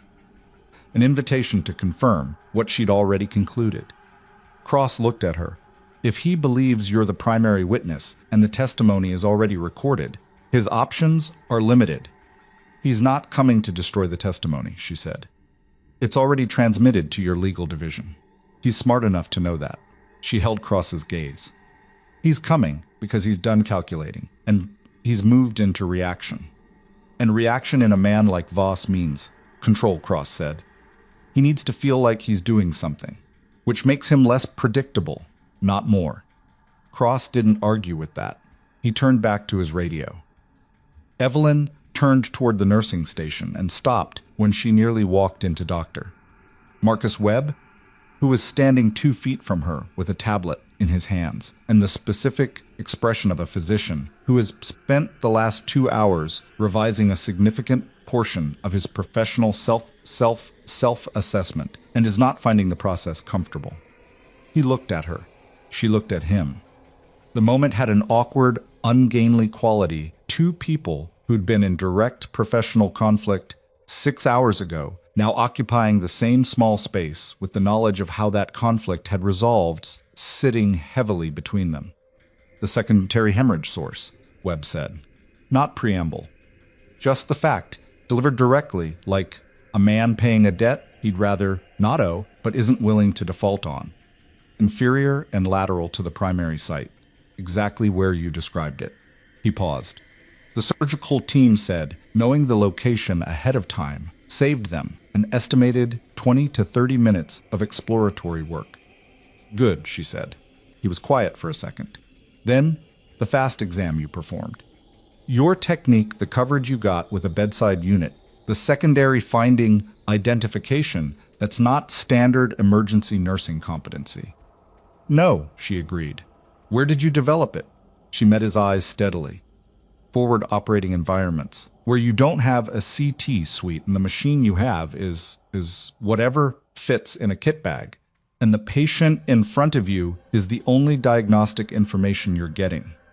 Webb absorbed this with the slightly rigid posture of a man receiving information that restructures something he thought was already built. His jaw moved once. I should have listened to you earlier. It was not a simple thing for him to say. She could hear the cost of it in the flatness of his delivery, the specific flatness of someone who's stripped the emotion out of an admission so they can get it out without it sticking in their throat. Yes, she said, because agreeing honestly was more respectful than deflecting it, and he'd earned the honest versions by saying it at all. He nodded once, turned and walked back toward the bay. She watched him go, not with satisfaction, not with residual anger, with the mild observational attention of someone watching a person do the right thing slightly, too late, and still recognizing it as the right thing.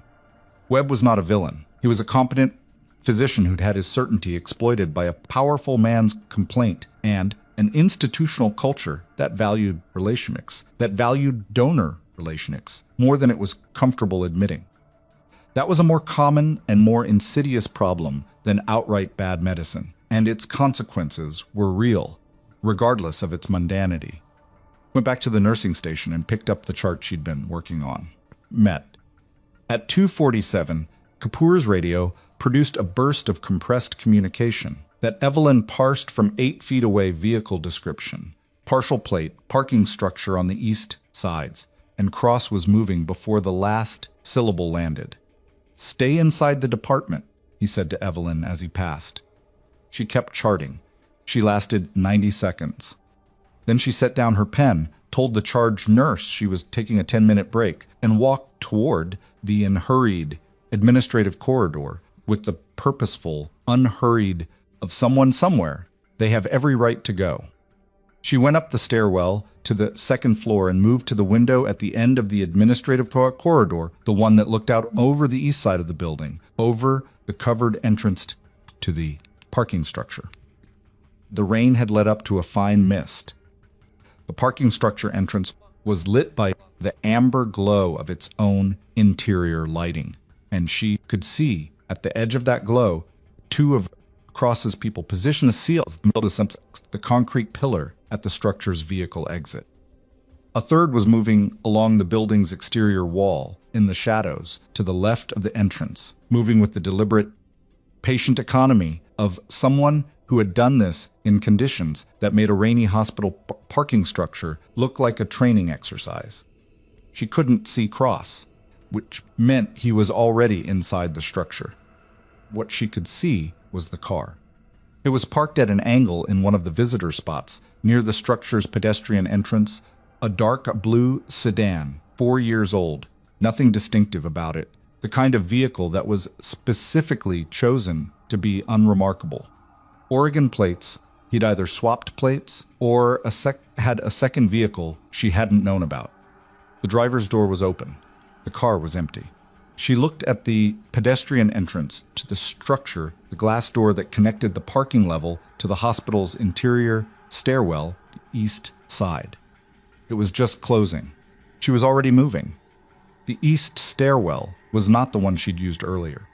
It was narrower, purely utilitarian, serving the parking structure on one end and the hospital's patient floors on the other, with the anonymous efficiency of space that exists to be passed through rather than occupied. The lighting was adequate and nothing more. The stairs were concrete, the walls were painted cinder block, and the acoustic quality was the particular flat echo of an enclosed vertical space where sound arrived from multiple directions without clear origin. She pushed through the door at the second-floor landing and stopped. Listened. Footsteps above her. Not running, that was the first thing she registered. Measured, deliberate, the pace of someone who had decided on a direction and was moving toward it without urgency, which was in some ways more alarming than running would have been. Running was panic. This was intention. She looked up the stairwell. Couldn't see him yet. The stairs turned at the third-floor landing, and the angle was wrong. She pulled out her phone. No signal in the stairwell. The concrete construction killed it entirely. She looked at the floor indicator above the door beside her. Third floor. Fourth floor. The fourth floor was the post-surgical recovery unit. Lily Mercer's floor. She took the stairs. She was quiet about it, not theatrical stealth, just the practical noise management of someone who'd spent time in environments where being heard had consequences. Compression socks on concrete, weight forward on the ball of the foot, one hand on the railing to maintain balance without impact. The footsteps above her continued at the same pace. She closed the distance slowly, one floor, calculating. Voss was a colonel. He'd spent 26 years in the Army, the last 12 in positions that involved strategic decision-making under pressure. He was not irrational. He was not going to walk into a patient's hospital room and do something irreversible. The calculus of that outcome was too clear and too catastrophic, even for a man in full reaction mode. What he was going to do was look for leverage, information, something he could use to negotiate the shape of what was coming, which meant he was going to look for someone who had it. She pushed through the fourth-floor stairwell door 1 second after the door ahead of her in the corridor finished its pneumatic closing arc. The recovery unit corridor was dim, night mode lighting, the quiet, sustained hum of a floor running at low intensity. She could see the shape of the man 30 feet ahead of her, medium height, civilian clothes, moving toward the recovery unit's double doors with the focused, forward-leaning posture of someone who'd committed to a direction. Voss. She said it at normal volume. Conversational. Not a shout, not a confrontational bark, just his name. Spoken the way you speak a name when you want someone to stop walking and turn around, because shouting makes people flinch, and flinching in a man like Voss could produce outcomes she didn't want on a floor full of post-surgical patients. He stopped, turned around. Colonel Darren Voss was 54 years old, broad through the shoulders, with the kind of face that must have read as trustworthy across a conference table, strong jaw, straight nose, clear eyes. He was wearing dark civilian clothes, no insignia, and he was looking at her with an expression that was doing several things simultaneously, recognizing her, assessing the situation, calculating the distance to the stairwell she'd come through, noting the absence of Cross and Kapoor and the perimeter team. Specialist Hart, he said. Nurse Hart, she said. I haven't been a specialist for 4 years. Something in his specialist for 4 years. Acknowledged this with the brief, minimal movement of a man who registers a point without conceding the ground it stands on. You testified, he said. Yes. To Cross. Yes. Everything. The valley? the vehicle, the order you didn't give, the report you had amended. She kept her voice the same level, unhurried, the tone she used with patients who were scared, and making it manifest as aggression. Not because Voss was a patient, but because the technique worked on anyone whose nervous system was running faster than their prefrontal cortex.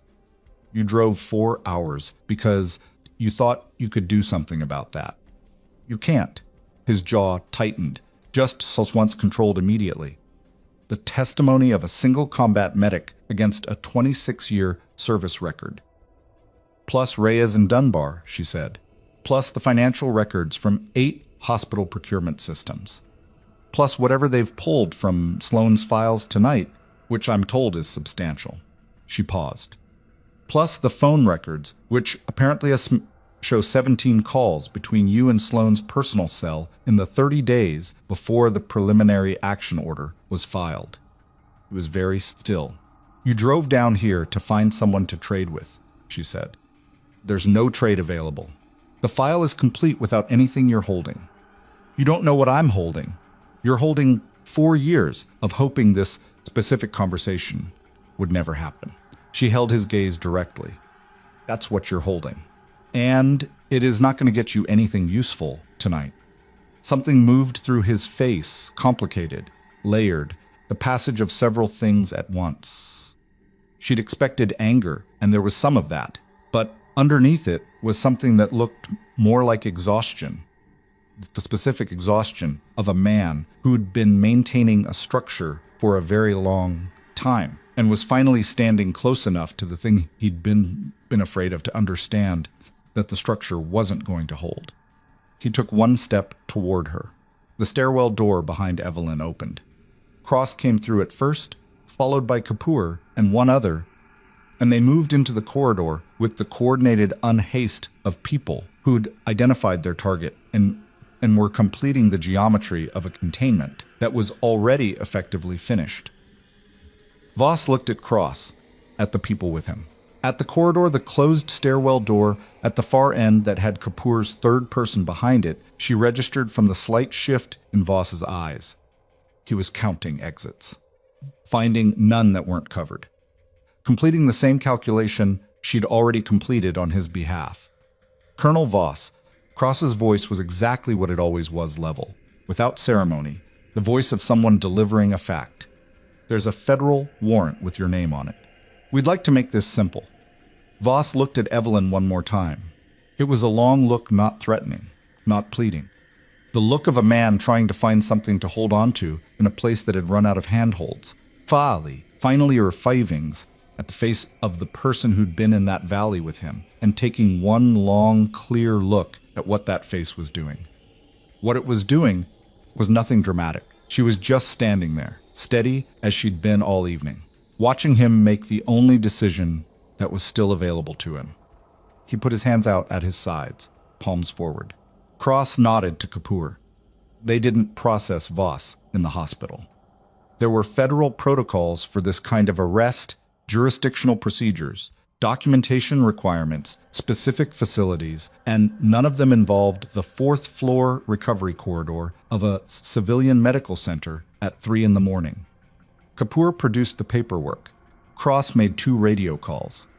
And within 8 minutes of Voss putting his hands out, he was being walked to a vehicle that had pulled up to the east side entrance with the quiet efficiency of a machine that had been idling 2 minutes away and waiting for exactly this signal.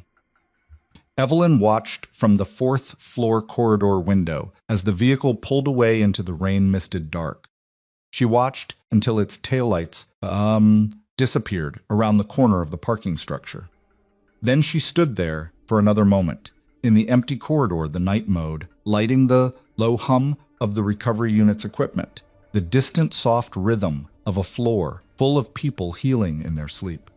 She thought about the valley, the blue-gray light, the smell of burning fuel and rubber that she'd been unable to encounter for 2 solid years without her body producing a response she couldn't fully override.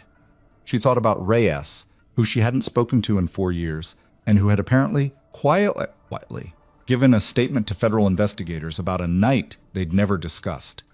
She thought about Dunbar, who'd had burns on 40% of his left arm, and who she'd treated with what was in the kit bag, while the extraction vehicle that should have been there was not there. She thought about all of it with the clear, unsealed quality of something that has been held in one configuration for a long time and has finally been allowed to change shape. Cross appeared beside her at the window. "Sloan," she said. "Federal agents are at his house in Cross. Checked his watch. 40 minutes. His attorney has already been notified. He's been cooperative with the board's legal counsel tonight, which his own attorney will tell him tomorrow was not in his best interest. He thought the board review was his biggest problem," Evelyn said. "It was until about 3 hours ago." She looked at the empty street below. "The other hospitals. The other nodes in the network. We have teams moving on 4 of the 7 other institutions simultaneously tonight. The remaining 3 in the next 72 hours pending warrant completion." Cross was quiet for a moment. "It's a significant operation. It's been 18 months in the building. Tonight was the convergence of about 14 different threads. And my testimony was the linchpin. Your testimony established the command failure that created the motive," he said. "Without motive, the financial evidence is a fraud case. With it, it's a conspiracy case with federal military dimensions. The sentencing differential is significant," she said. "Yes." She was quiet. The rain had picked up slightly again, tapping against the window glass in the irregular, patient way of Pacific Northwest rain that wasn't in any particular hurry. "What happens now?" she said. "To me, specifically." Cross turned and looked at her directly. "Formally, you've cooperated voluntarily with a federal investigation. Your testimony will be part of the court record, but your cooperation agreement protects your specific identifying details in the public filing. Your nursing license and employment record are not affected. The hospital's board has already moved to reinstate you." He paused. "Informally, you'll be a witness in federal proceedings that may take 18 months to 2 years to resolve. There will be depositions. There may be a trial, though the conspiracy evidence is strong enough that plea agreements are probable. And Voss, federal prosecution, military tribunal proceedings will run parallel. Given the nature of the charges," Cross stopped, chose the precise language. "He will not return to active duty. He will not return to any position of authority. The financial crimes alone carry mandatory minimums." She nodded. Process this in the quiet interior way. She processed most things not with visible emotion, that needed to place information in its correct structural location before it could rest with it. "You could have come to me earlier," she said, "when the investigation was 6 months in, a year in." "Yes," Cross said. He didn't apologize for not doing it. She respected him more for that. Adrian Cross, offering an explanation that functioned as an apology, would have been a performance she didn't want from him. The operation required timing. Approaching you earlier created exposure we couldn't manage. You needed me at this specific moment. Yes, because Sloan is in this specific hospital, and the convergence required a witness physically present at the location to complete the documentation. He held her gaze. "That's accurate. So my being here wasn't coincidence. Your being here was your own choice," Cross said carefully. "Where you chose to work, how you chose to build your life after discharge, those were yours. But yes, when the investigation identified this hospital as a node in Sloan's network, the fact that you were already employed here was," he paused, "relevant to our timeline." She looked at him. "You accelerated the operation. Because I was already positioned. We would have found another path. But yes, your presence here allowed us to move on a more favorable timeline." She turned back to the window. This information sat in her differently than it might have 2 hours ago, before the testimony. Before Voss in the corridor, before the accumulated weight of the evening had rearranged the landscape of her understanding of her own last 4 years. She'd come to Portland because it was a mid-sized city on the West Coast with good trauma facilities and no military installations within 40 miles. She'd told herself the distance was the point, that she'd chosen the place for what it wasn't. Apparently, the place had also been chosen for her, at least in part, without her knowledge. She wasn't sure yet how she felt about that. She was sure the conversation about it wasn't one she could have cleanly tonight. "I need to go back to my patients," she said. Cross nodded. The ER at 3:20 in the morning had the specific rhythm of a department running on its night crew, leaner, quieter, no less busy, but with the particular focused efficiency that emerged when the administrative layers had gone home, and the people still there were the ones who stayed because they were good at it and the work required them.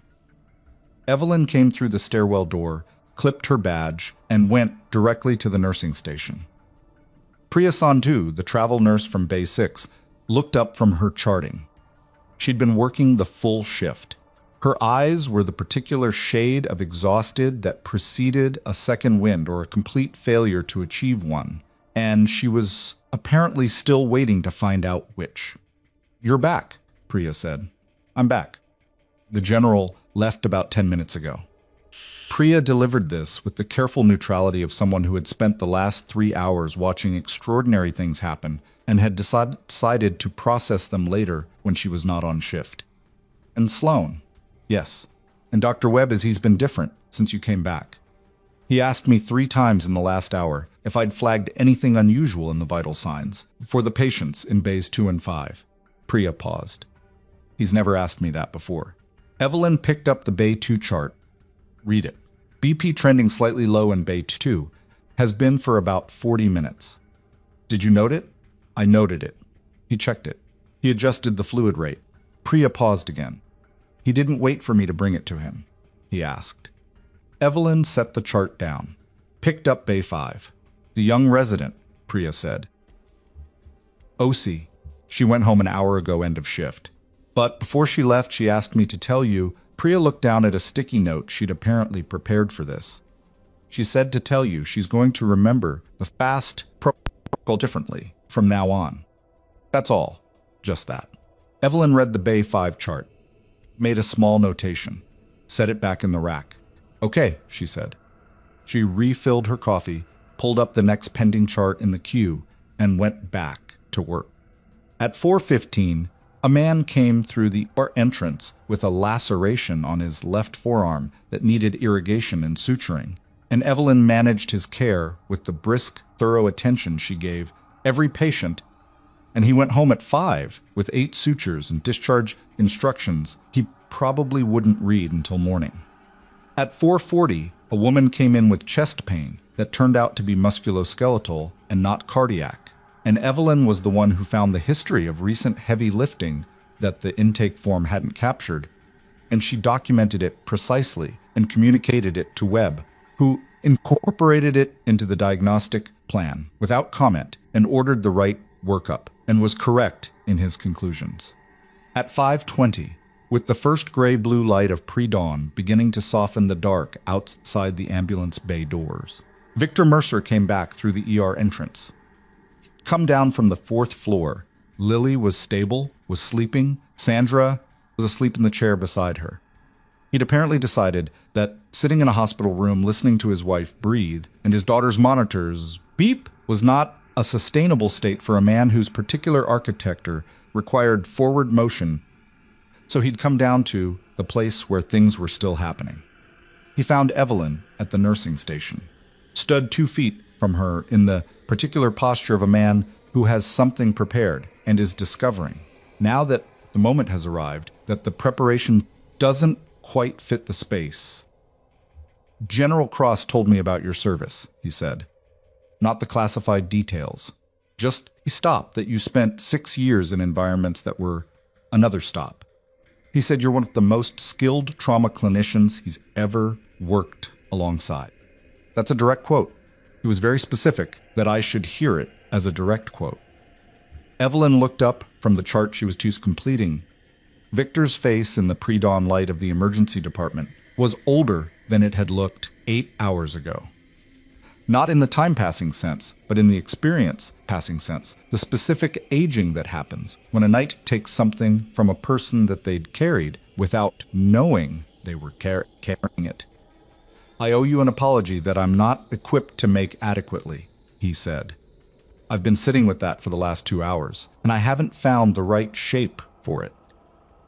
"You were scared for your daughter," she said. "You expressed that in the way you had available to you."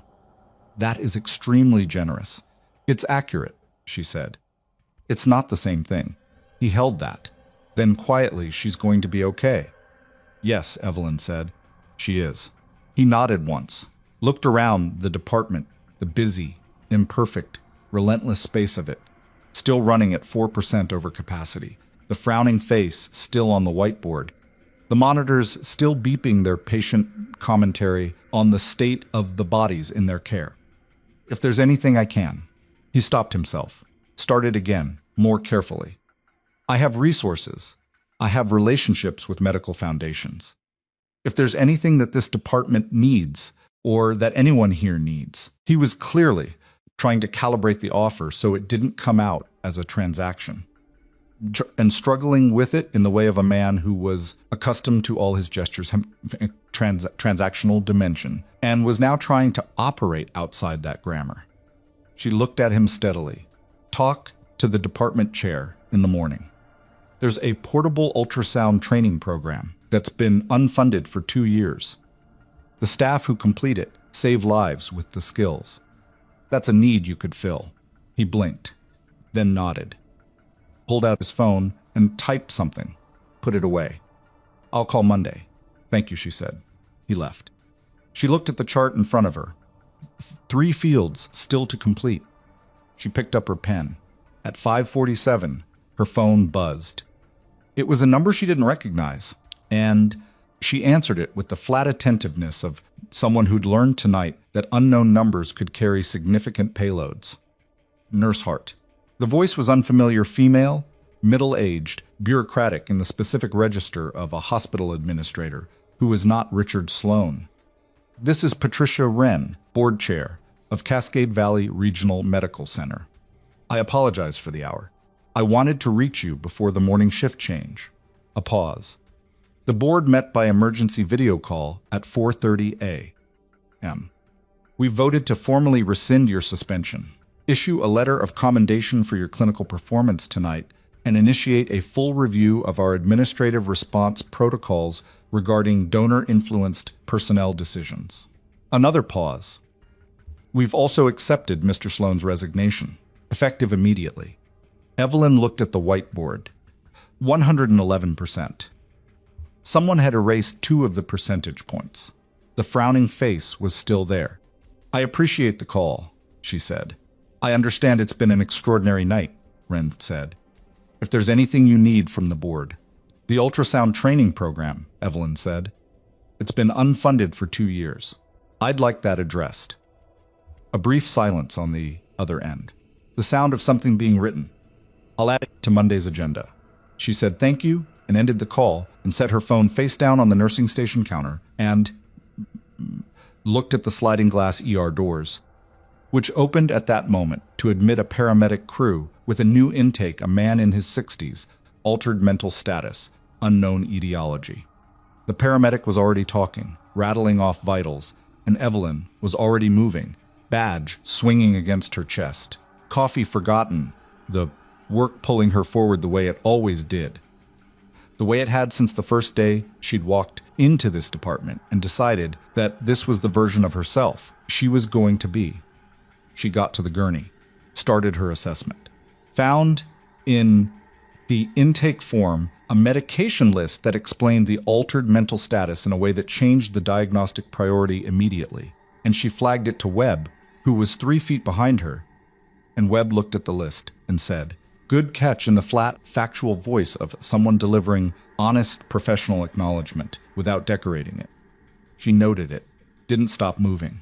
Outside, the pre-dawn sky over Portland had gone from black to the deep charcoal gray that preceded actual light, and somewhere in the federal processing facility, where Darren Voss had been taken, The paperwork of his unraveling was moving through its first procedural stages.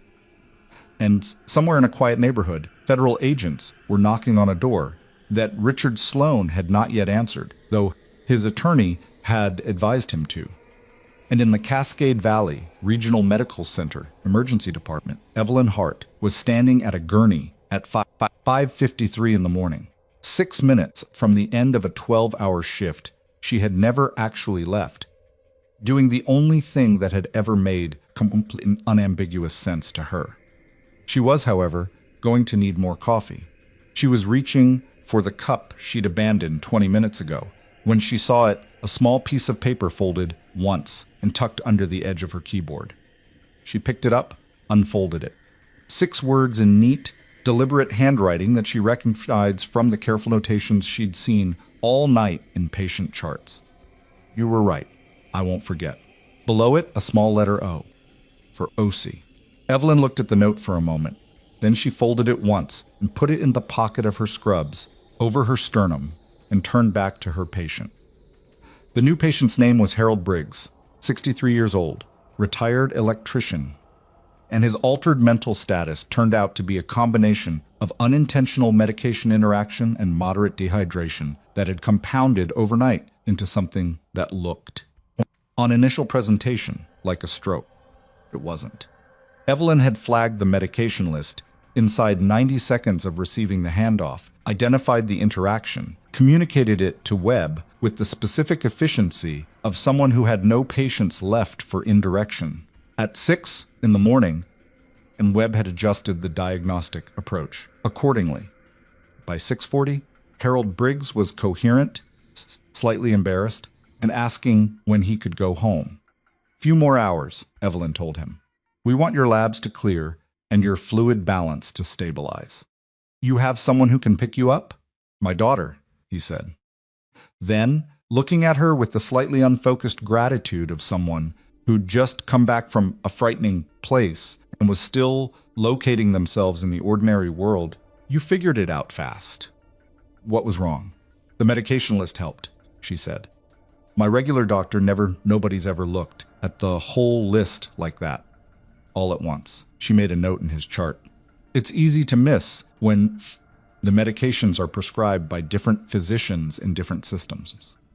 Make sure all your providers have the complete list. He nodded. She moved on.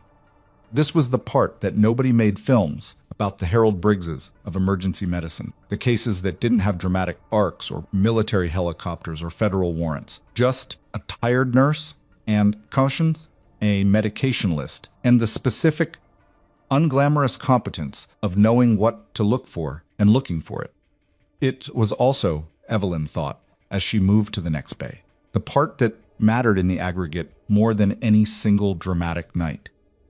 The accumulated weight of 1,000 Harold Briggses, correctly read and correctly managed, added up to something that didn't have a name but was the actual substance of the work.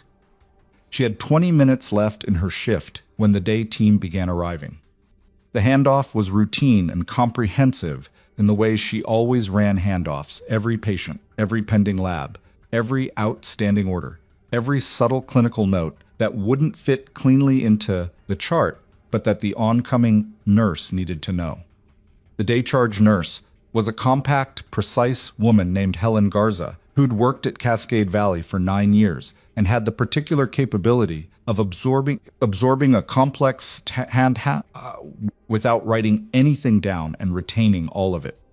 She listened to Evelyn's full report with her arms crossed and her eyes tracking, and when Evelyn finished, she said, "Heard it was a night," in the tone of someone who had already been briefed on the broad strokes and was choosing not to make it larger than necessary.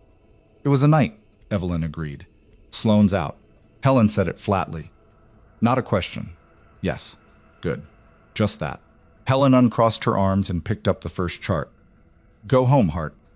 Evelyn retrieved her jacket from her locker, her keys, her bag with the accumulated debris of a 12-hour shift, a granola bar she hadn't eaten, a book she hadn't opened, her phone charger she'd needed and forgotten to deploy at hour 4. She changed out of her scrubs, put on her street clothes, and stood at her locker for a moment, looking at nothing in particular. The note from Ose was still in the pocket of her scrubs. She transferred it to her jacket. She walked out through the ambulance bay, the same doors she'd been walked toward by Caleb Turner 8 hours ago, in the opposite direction, for completely different reasons. The morning air hit her with the particular freshness of a Pacific Northwest, morning after rain, the specific clean smell of wet concrete and cedar and the distant salt edge of the river. The sky was the pale, washed-out blue of early morning, with the last cloud cover breaking apart into thin strips above the hospital's roofline. She stood in the ambulance bay for a moment, not going anywhere, just breathing. Gerald, the orderly who'd worked at Cascade Valley for 11 years, was having a cigarette near the ambulance bay wall, the specific spot behind the large exhaust vent, where the security cameras had a reliable blind angle, which he'd clearly located through methodical research. He looked at her when she came out, nodded once, with the considered solidarity of a man who'd watched 37 nurses leave this building and had learned to distinguish between the ones who'd been broken by it and the ones who hadn't. "Good shift," he said. "Not a question." "Long shift," she said. "Not the same thing." He took a drag, exhaled toward the vent. "Heard the administrator got walked out by federal agents at 6 this morning. Building security saw it. I heard that too. Also heard the general left you something at the nursing station before he took off." Gerald reached into his scrub-top pocket and produced a small metal disc which he held out to her. "Kapoor lady asked me to make sure you got it. Said you'd know what it was." She looked at it before she took it. A military challenge coin brass, slightly heavier than it looked, with a unit insignia on one face she recognized immediately and didn't need to read the text around to identify. On the reverse, a single line of text. She turned it over in her hand, read it, and didn't say anything for a moment. Actions speak. Silence holds. It was the closest thing Adrian Cross would ever produce to a personal statement, and it was, she thought, completely accurate to everything new about him, and everything she knew about him, and everything he'd observed about her, and the particular unspoken understand them, since she was 24 years old, and he'd watched her run a triage assessment set to forward operating environment that would have been medically creditable for someone's twice her age and experience level. She closed her hand around the coin. "Thanks, Gerald," she said. He nodded, took another drag. She walked to her car. She slept for 6 hours. Not well the specific fractured sleep of someone whose nervous system is still processing an extraordinary night, moving through shallow cycles, surfacing twice without knowing why, lying in the gray afternoon light of her apartment with the awareness of a body that needed rest and a mind that hadn't fully agreed to provide it. But 6 hours. She'd functioned on less and would again. When she woke up, she made coffee, stood at her kitchen window, looking at the street below, the ordinary mid-afternoon traffic of a city going about its Thursday, cars and pedestrians, and a couple of kids on bikes, and she thought about the Korengal, which she almost never did deliberately. She thought about Reyes, whose first name she'd known once and had lost to the compression of time, who had sat in some federal interview room somewhere and told the truth about a night that had cost him burns on his forearm and 2 years of something she recognized, without knowing his specific version of it. She thought about Dunbar, who she'd kept pressure on for 11 minutes in the dark while the vehicle cooled and the right people finally arrived. She thought about all of it with a clear-eyed, neither flinching nor indulging quality of someone who had decided somewhere in the last 12 hours that the past could be looked at directly without becoming the thing you were looking from. She finished the coffee, took a shower, ate something that qualified as a meal if she was being generous about definitions, sat at her small kitchen table with Osie's note open in front of her and a blank piece of paper beside it, and she wrote a note back, not a long one, because Osie didn't need a speech, and Evelyn wasn't interested in giving one. 4 sentences. The last one was, "The fast protocol you know now belongs to you." use it. She folded it and wrote OC's name on the outside and put it in her jacket to bring in on her next shift. Then she looked at the blank space on the paper below where she'd stopped writing, and she picked up the pen again, and she wrote one more thing that wasn't for Ose. She wasn't sure who it was for. Possibly it was just for the act of writing it, of putting it outside herself where it could be looked at rather than carried. The people who dismiss you are rarely dismissing you specifically. They're dismissing the category they've put you in. The problem is that they hold the door. You can spend energy hating them for that, or you can spend it becoming someone the categories can't hold. She looked at what she'd written. Then she folded that paper separately and left it on the table. The following Monday morning, 3 things happened in sequence that Evelyn did not orchestrate and did not witness in real time, but learned about through the ordinary channels of a hospital community that was, like all such communities, both discreet about its serious matters and entirely unable to keep anything contained for more than 48 hours. The first thing was that Richard Sloan was formally charged in federal court with procurement fraud, conspiracy, and obstruction of a federal investigation at a hearing that was attended by a reporter from the Portland Metropolitan Desk, who'd received a tip from a source she declined to name and who wrote a piece that ran on Monday evening under a headline that was accurate, if not especially elegant. The piece named the hospital and named Sloan, and described the network of 8 institutions and the 18-month investigation, and it did not name Evelyn Hart because the cooperation agreement had been specific about protecting her identity in the public record, and the federal prosecutor's office had honored it. The second thing was that Colonel Darren Voss was formally relieved of command at Fort Lewis and transferred to military custody pending tribunal proceedings, a development reported briefly by a defense news outlet, and not at all by the general press, which was how these things typically went when the military's internal accountability mechanisms were actually functioning. Evelyn read the 3-paragraph item on her phone while she was eating lunch in the hospital break room, and then put her phone away and finished her sandwich. The third thing was that Victor Mercer called the hospital's department chair, as he'd said he would, and the conversation resulted in a preliminary funding commitment for the portable ultrasound training program that had been sitting unfunded on a proposal document for 2 years, full funding, with an initial cohort of 12 nurses, supervised curriculum, and a follow-on evaluation component built in. The program coordinator, a nurse educator named Rosalie Tran, who had written the original proposal and had quietly given up hope of seeing it approved, sent an email to the entire nursing department that was uncharacteristically brief for a woman known for thorough professional communications. It said, "It's happening. Details to follow."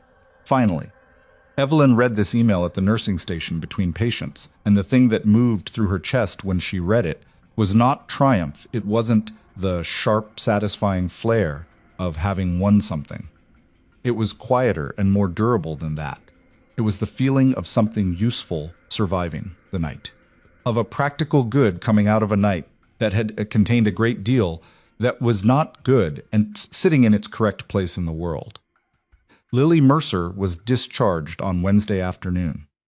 She came through the ER on her way out, not because it was the most direct route to the exits, but clearly because she had made a decision to come this way, maneuvering her discharge wheelchair through the hospital with a slightly determined quality that her escort, a patient transport aide, was navigating with the good-natured resignation of someone who'd given up steering some time ago. She found Evelyn at the nursing station. Lily looked better in the way that patients who've come through something genuinely frightening often looked better, not just recovered, but reorganized. The experience having rearranged something in her face that gave her a slightly different quality of presence than the embarrassed, try-to-be-small girl who'd come in on a gurney 5 days ago. She still had the pallor of recent surgery and the careful movement of someone whose abdomen was healing, but her eyes were clearer and her posture had something in it that hadn't been there before. "I wanted to say thank you," she said, "before I go." Evelyn came around the nursing station. How are you feeling? Like someone was inside my stomach and did construction work, Lily said. But okay, better. She paused. My dad told me he told me what happened. What you did and what happened after. Your dad talks a lot, Evelyn said. Lily laughed. It was a surprised laugh, not performed the real kind that people produce when they're not expecting to. Yeah, he does. She looked at Evelyn with the direct, slightly earnest attention of a 19-year-old who was still working out how to be in a world that had just revealed it was less predictable than she'd understood. He said you didn't use what happened to get anything from it, that you just went back to work. That's the job, Evelyn said. He said you told him about the training program. Lily's voice had shifted, slightly careful, precise, the way people speak when they're trying to say something they want to get right. That you asked him for the program instead of, I don't know, whatever he might have offered. It helps more people than anything he could have offered me personally. Lily nodded. She was looking at Evelyn with a particular expression as someone absorbing a lesson they hadn't known they were going to need, filing it somewhere they could find it later. Can I ask you something? Sure. Were you scared? That night when they walked you out, were you actually scared that she was going to... She stopped. The question had more personal weight in it than she'd intended. Evelyn could hear it, the barely covered subtext of a young woman asking about her own nearness to the thing she'd barely missed. Evelyn considered lying, considered the smooth, reassuring version of the answer that would close the subject cleanly and leave Lily feeling better in a simple, uncomplicated way. Yes, she said. I was scared. Lily blinked. Not for myself, Evelyn said. For you. I was scared they'd taken me out of the room before you'd be safe, and I couldn't get back in. She held Lily's gaze. That's a specific kind of fear. The kind that comes from caring about an outcome you don't fully control. It doesn't go away when you're experienced. You just get better at working inside it. Lily was quiet for a moment. Then, you went and sat on that bench outside the administrative office. Yes. And waited. Yes. That's Lily stopped. I think that would have been the hardest part. For me. It was the hardest part, Evelyn said. For me, too. Lily looked at her for one more moment. Then she extended her hand. Not a gesture she'd planned. Evelyn could tell it was too immediate, too direct, the reflex of someone who'd arrived at a feeling and expressed it in the simplest physical form available. Evelyn shook her hand. Thank you, Lily said again. This time, it was different, not the formal gratitude of a patient discharged, but the specific, personal weight of a young woman thanking someone who had sat on a metal bench in a hospital hallway and not left. The transport aide steered the wheelchair toward the exit. Lily went with it, one hand raised in a brief wave without turning around. Evelyn watched her go. Then she went back to the nursing station and picked up the next chart. 3 weeks later, the first cohort of the ultrasound training program had its openings session in the hospital's simulation lab on the 3rd floor. 12 nurses, 2 sessions per week, 8 weeks of curriculum covering fast protocol, basic echocardiography, and point-of-care ultrasound applications in emergency settings. Rosalie Tran ran it with the contained, fervent energy of someone who'd waited 2 years for the room to be full and was not going to waste a minute of it. Evelyn was in the cohort, not as an instructor. She'd been asked and had declined, because what the program needed was a certified educator with a teaching structure, not a nurse with field experience doing things her way. She was in it as a participant, sitting in the 3rd row on the left, in the same scrubs and the same compression socks, working through the formal curriculum version of skills she'd developed in could wreck the field. In conditions no simulation could replicate. She corrected her own technique twice against the protocol standard, which was different from the field improvisation she'd relied on. And she noted the differences with the genuine intellectual interest of someone who had never stopped believing that there was always more to learn, regardless of what you already knew.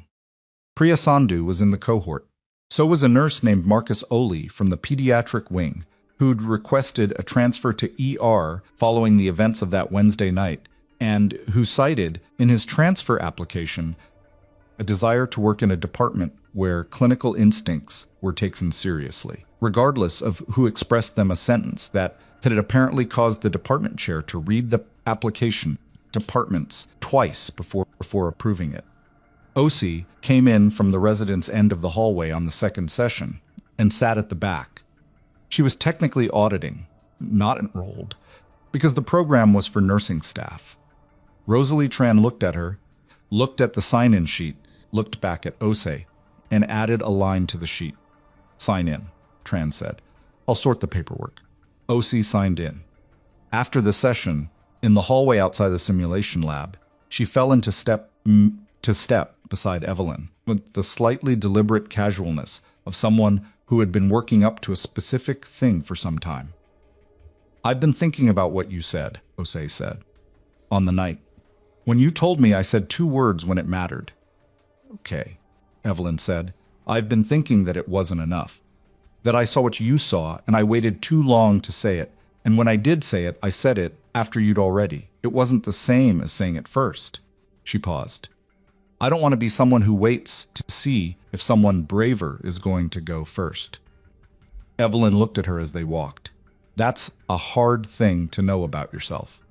"Yes." Osie's voice was flat with the honesty of it. "It is. Most people don't know it." "I know. That doesn't help." "No," Evelyn agreed. "It doesn't. The only thing that helps is the next time. You see the thing, you say the thing." She paused. "You won't always be right. That's the harder part to live with. Saying it when you're right feels like courage, but saying it when you turn out to be wrong. When you challenged a senior physician and the imaging came back clean, that's the thing that tests whether you actually have the instinct or whether you just had one good night." OC absorbed this. "How do you know the difference in the moment?" "You don't always. You read everything available to you. The numbers, the clinical picture, the patient's body telling you things the chart doesn't capture, and you make the best call you can with what you have. And you're willing to be wrong, and you stay in the room either way." Evelyn looked at the corridor ahead of them. Being right doesn't make you a good clinician. Being thorough, being willing, being present, that's what makes you one. The right call is just the outcome. Osase was quiet for several steps. "You make it sound like the outcome barely matters." "It matters enormously," Evelyn said. "It's just not the measure of whether you did the right thing." She paused. Lily Mercer's outcome was good. There were a lot of points in that night where it could have gone differently. Some of those points were in my control, and some weren't. I did what I could with the parts that were mine. That's the whole job. OC nodded, slowly. The nod of someone integrating something that was going to take time to fully settle. They reached the stairwell. Osa went up back to the resident workroom, the next section of her shift. Evelyn went down. In the weeks that followed the federal charges, the thing that happened at Cascade Valley Regional was not dramatic. Institutions don't transform overnight, even when the specific person who embodied their worst tendencies is removed from them. The culture didn't flip. The dynamics didn't restructure. Some physicians continued to be dismissive of nursing input in ways that were habitual and structural and would take years of consistent pressure to change. The new acting administrator, a careful interim appointment from the board, was competent and conflict-averse in approximately equal measure. But some things shifted. Webb changed his rounding protocol. Quietly, without announcement, without the kind of institutional memo that would have required him to formally acknowledge what had prompted it. He started asking nurses for their clinical observations before completing his assessments rather than after. Not every time. Not perfectly. He forgot on busy days and reverted under pressure, and was in these ways entirely human. But the ask became a habit he was building, and the nursing staff noticed, and the noticing changed something in the ambient temperature of the department in ways that were small and real and cumulative. The portable ultrasound training program completed its first cohort at the end of 8 weeks. 12 nurses, certification in point-of-care ultrasound, 2 of them already applying the skills to patients in the weeks before the program technically concluded. Tran wrote up the outcomes data with the meticulous joy of someone who'd been waiting 2 years to have outcomes data to write. She sent the report to the board, to the department chair, to Victor Mercer's foundation contact, and to the program's advisory committee, which included Evelyn Hart as one of 3 clinical advisors listed in the appendix. Evelyn's name in the appendix of a training program report was, she thought when she saw it, the most accurate monument she could imagine to what the night had actually been. Not a plaque, not an award, an appendix. A name in a list attached to something useful that was going to outlast the drama that had produced it. She kept working. The federal case against Darren Voss moved through its process over the following 14 months, with the grinding, impersonal efficiency of the legal system doing what it did when the evidence was sufficient and the political will was present. The military tribunal and the federal criminal proceedings ran in parallel. Evelyn gave a deposition in month 3 and a supplemental statement in month 7 and was told by the federal prosecutor's office that her testimony had been, in their specific legal language, material and determinative to establishing the command failure at the center of conspiracy charge. She was not in the courtroom when the verdicts came down. She was in the ER. She found out on her phone during a 10-minute break, in the same break room, with the same fluorescent light in the same small window that looked out over the parking structure, and she read the notification from the prosecutor's legal assistant. With the focused attention she gave everything, and then she put the phone in her pocket and went back to her patients. Voss received a federal sentence of 11 years, with a mandatory minimum of 8 before parole eligibility, in addition to the military tribunal's findings, which stripped his rank, his pension, and his record of the commendations that had accumulated above the Korengal entry in his service file. Sloan pled guilty in month 5 to reduced charges in exchange for full cooperation with the investigation of the remaining network nodes, which was the calculation his attorney had been steering him toward since the morning federal agents knocked on his door. His plea resulted in a sentence of 4 years and permanent disbarment from any position of public institutional authority. The other nodes in the network resolved over the following 18 months in various configurations of guilty pleas and trials. The total financial recovery was substantial and largely returned to the military procurement accounts from which it had been originally diverted. The 4 hospitals that had suffered the most significant administrative infiltration underwent independent oversight reviews. One of them replaced its entire senior administrative team. None of this appeared in Evelyn's personnel file. None of it was visible to anyone who looked at her nursing record, COSED, at Cascade Valley Regional Medical Center, which showed a 12-year nursing career, 6 years of combat medicine service listed only as Army Medical Specialist, and a letter of commendation, profession, dated the Thursday morning after a Wednesday night shift that she had. I then mostly stopped thinking about, except when a case on the floor reminded her of it, which happened more often than she'd have predicted. 14 months after the night, on a Tuesday afternoon in early autumn, Evelyn was in the simulation lab running through a complex multi-trauma scenario with the second cohort of the ultrasound program, 8 nurses this time, the cohort size having expanded with the program's second-year funding, when her phone buzzed with a text from a number she didn't recognize. The text said, Staff Sergeant Marco Reyes. I heard from Cross that you're in Portland. I'm in Seattle. Wondered if you'd be willing to get coffee sometime. No pressure. She looked at the text for a moment, read it twice, put the phone in her scrub pocket, and went back to the simulation. After the session, in the parking lot, she took the phone out and typed, yes. Tell me when.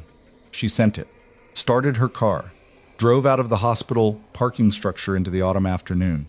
The sky, the specific clear blue that followed Pacific Northwest summer on days when the rain was resting, the air sharp and clean, and carrying the faint distant smell of something burning pleasantly leaves. Somewhere, wood smoke, the ordinary seasonal combustion of a city settling into fall. She didn't know what she'd say to Reyes.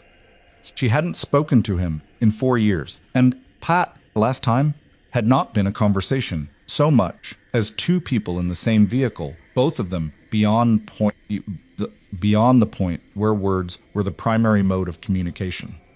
She didn't know if they would find things to say now, or if they would sit across from each other in a coffee shop in Seattle and discover that what they had in common was almost entirely specific to a night that neither of them wanted to spend 2 hours reconstructing in detail. But she'd said yes. That was something.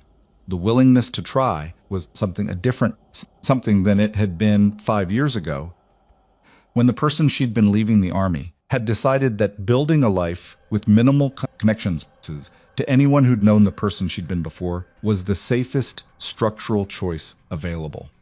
Safety wasn't the same as good. She knew that now in a way she hadn't known then, or had known and hadn't been ready to act on. She drove home through the ordinary Tuesday afternoon of a city that didn't know and didn't need to know what had happened in its hospital on a rainy Wednesday night 14 months ago. She stopped at the grocery store, made dinner, sat at her kitchen table while the autumn dark came down outside the window and the neighborhood settled into its quiet evening machinery. The challenge coin was on the table in front of her. She kept it there not as a trophy, not as a reminder of anything specific, but because it was the right weight in the hand and the right temperature against the palm, and its presence on the table was, in some way she didn't try to articulate, an accurate account of something. She picked it up, turned it over, read the line on the reverse. Actions speak, silence holds. She had thought, when she first read it in the ambulance bay, that it was a statement about endurance, about the value of silence, of not needing the world to see you being capable. And it was that. But she'd had 14 months to think about it, and she'd arrived at a second reading that she thought was equally present. Actions speak. And silence, the silence of people who see the thing and don't say it. The silence of institutions that protect donors over patients. The silence of officers who write reports that leave out the parts that would cost them. That silence holds power too. Holds it in place. Keeps it from moving to where it needs to go. The thing that broke the silence was usually a person who was tired enough of carrying it that the cost of speaking became less than the cost of not speaking. That person was usually not rewarded for it in the moment. That person was usually walked to the door first and thanked for their service later, or not thanked at all, because institutions are slow and uncomfortable, and the people who ran them were mostly just people, which meant they were capable of both cowardice and revision. None of this was a reason not to speak.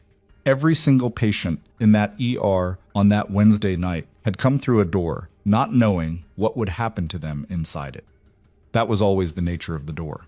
You walked through not knowing, and you put yourself in the hands of whoever was on the other side, and you had to trust that the person on the other side was willing to stay in the room, to see the thing clearly, and say it out loud regardless of who was listening, regardless of what it cost them, regardless of whether anyone with authority was going to back them up. Most people who walked through emergency room doors never thought about what it took to make the person on the other side stay. They weren't supposed to have to think about it. That was the whole point. Evelyn put the coin down, stood up, washed her dinner dishes in the quiet kitchen with the window dark and the autumn cold pressing gently at the glass. And she thought about the next shift, which was Thursday, and the patient she'd seen yesterday whose follow-up labs she wanted to check, and the third cohort of the training program that Tran was starting to recruit for, and the text from Reyes sitting in her phone that had the word yes in it. She wasn't famous. She wasn't going to be. Her name in the federal case record was protected. Her personnel file contained a letter of commendation that used careful language and said nothing classified. The people in the department who'd watched her get walked out and watched her come back knew what they'd seen, and they carried it with them in the particular way that people carried things that had rearranged their understanding of something quietly and specifically, and in ways that occasionally surfaced in how they did their jobs. That was enough. It was more than enough.